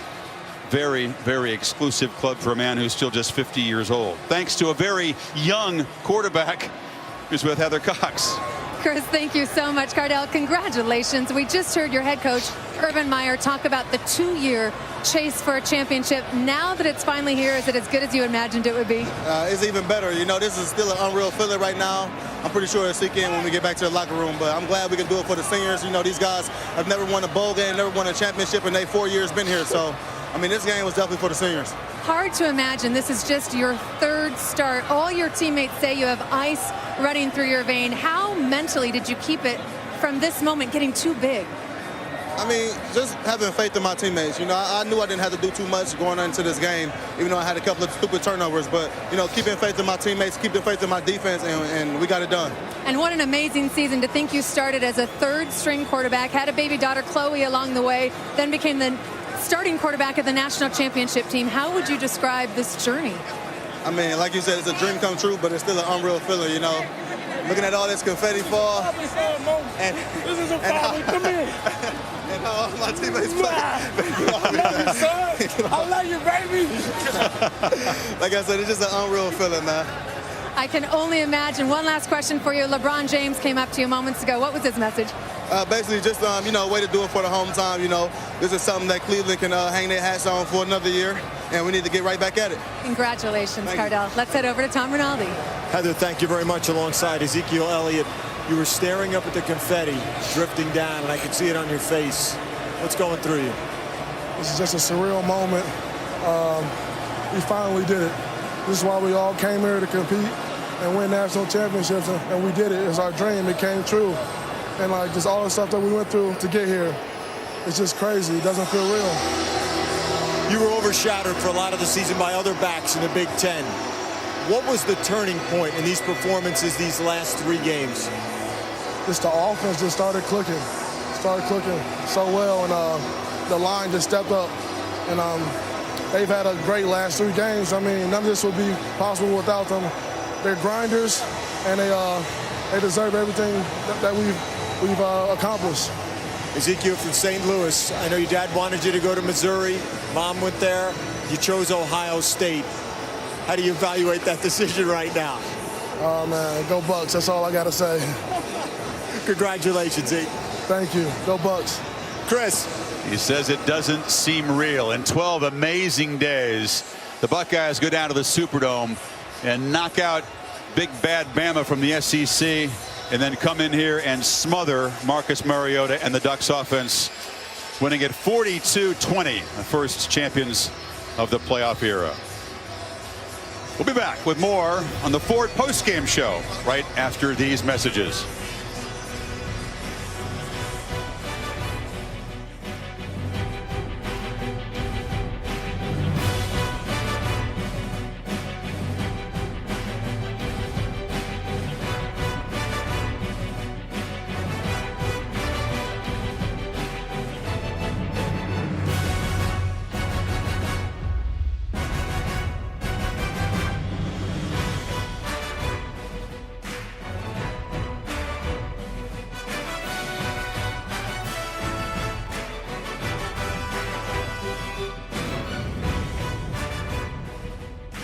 The Ford postgame is brought to you by Ford.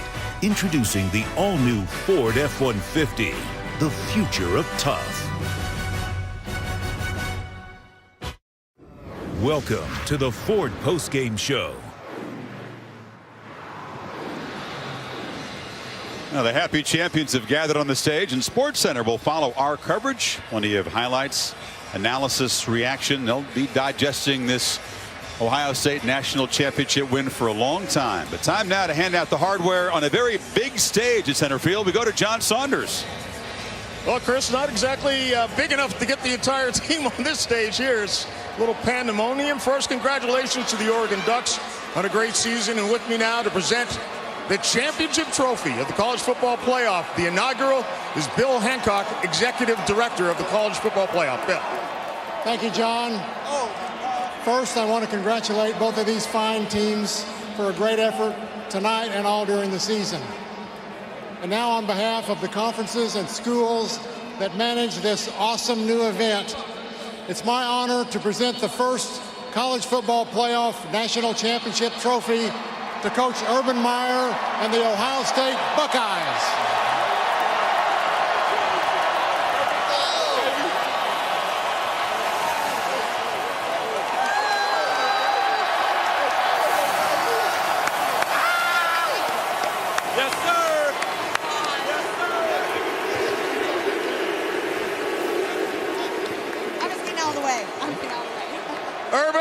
Congratulations once again. You're third, but you're first with the Ohio State Buckeyes. What do you have to say to the faithful who have come here to this great stadium to watch you guys win a championship? Well, we play football for a lot of reasons. We play it for the great state of Ohio.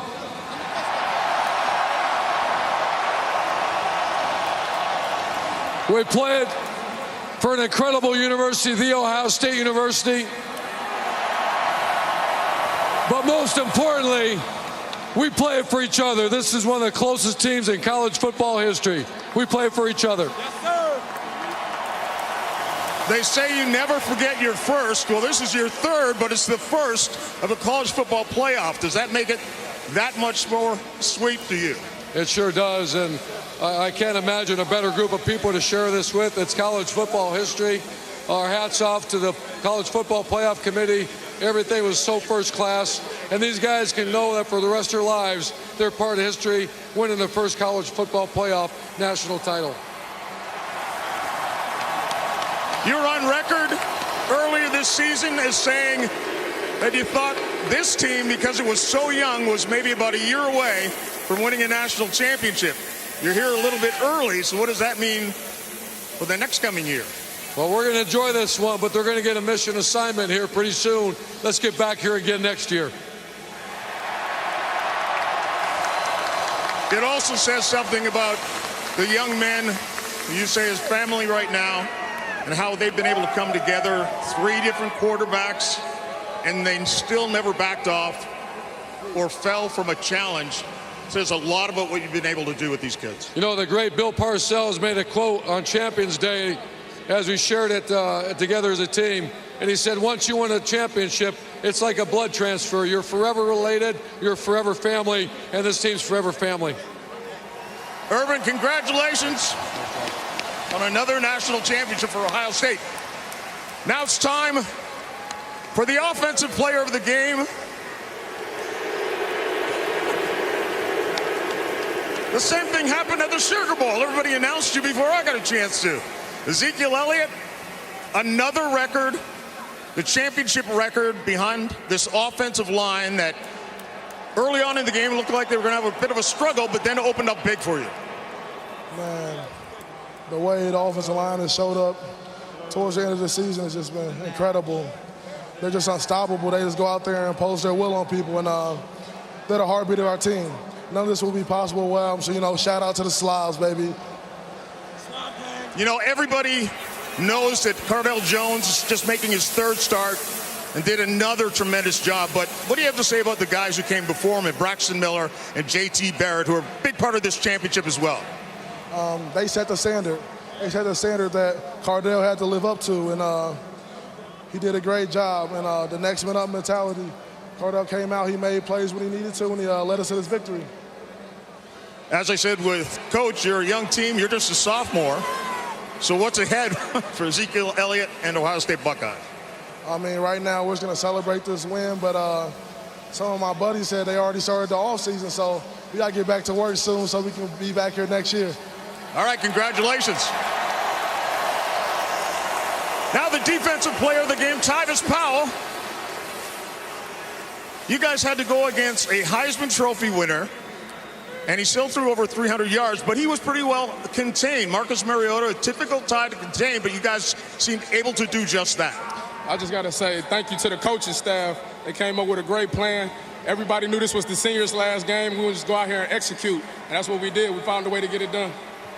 It's a high-powered offense. They move quickly. They don't give you guys much time to take a breather, maybe about 15 seconds. Was that difficult to adjust to at first? No, I would say that our preparation and practice got us prepared really well for it, and that tempo thing really wasn't a big deal for us. Coach is saying he wants to celebrate, and he wants to get it on, so I'll let you go.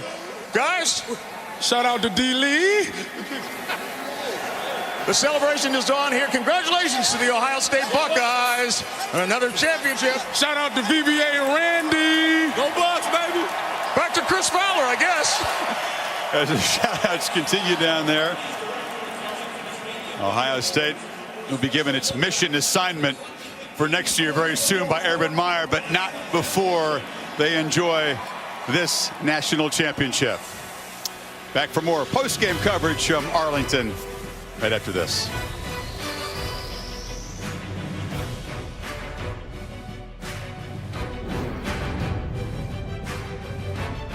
The Ford Postgame is brought to you by Ford. Introducing the all-new Ford F-150, the future of tough. Welcome back to the Ford Postgame Show.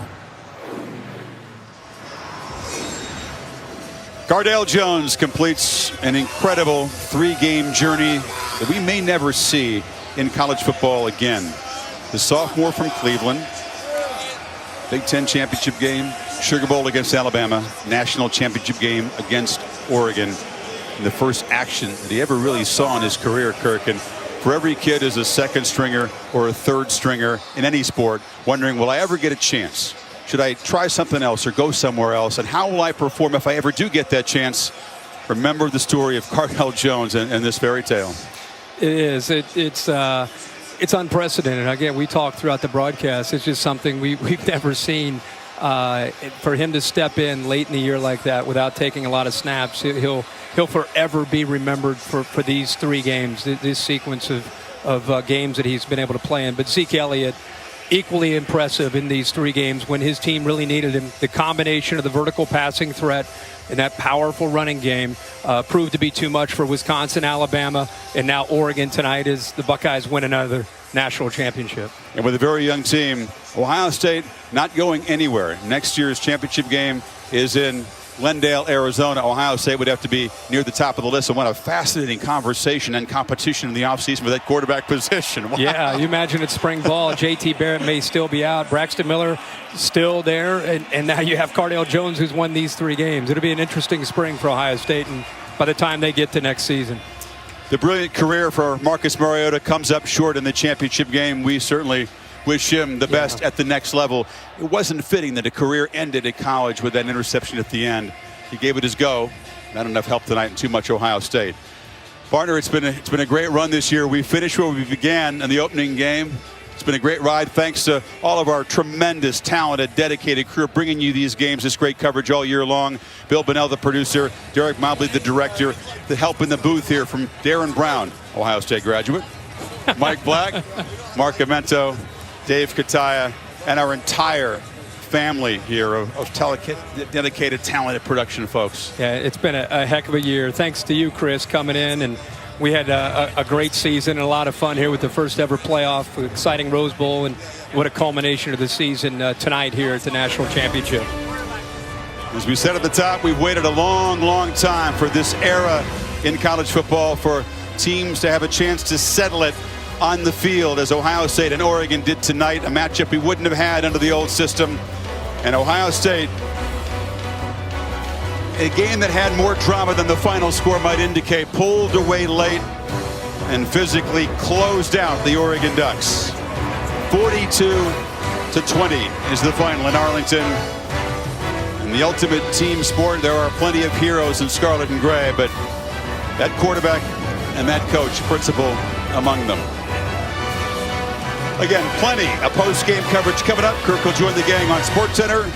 For Tom Rinaldi, Heather Cox, Kirk, and our entire crew, I'm Chris Fowler. Buckeyes win it in Arlington.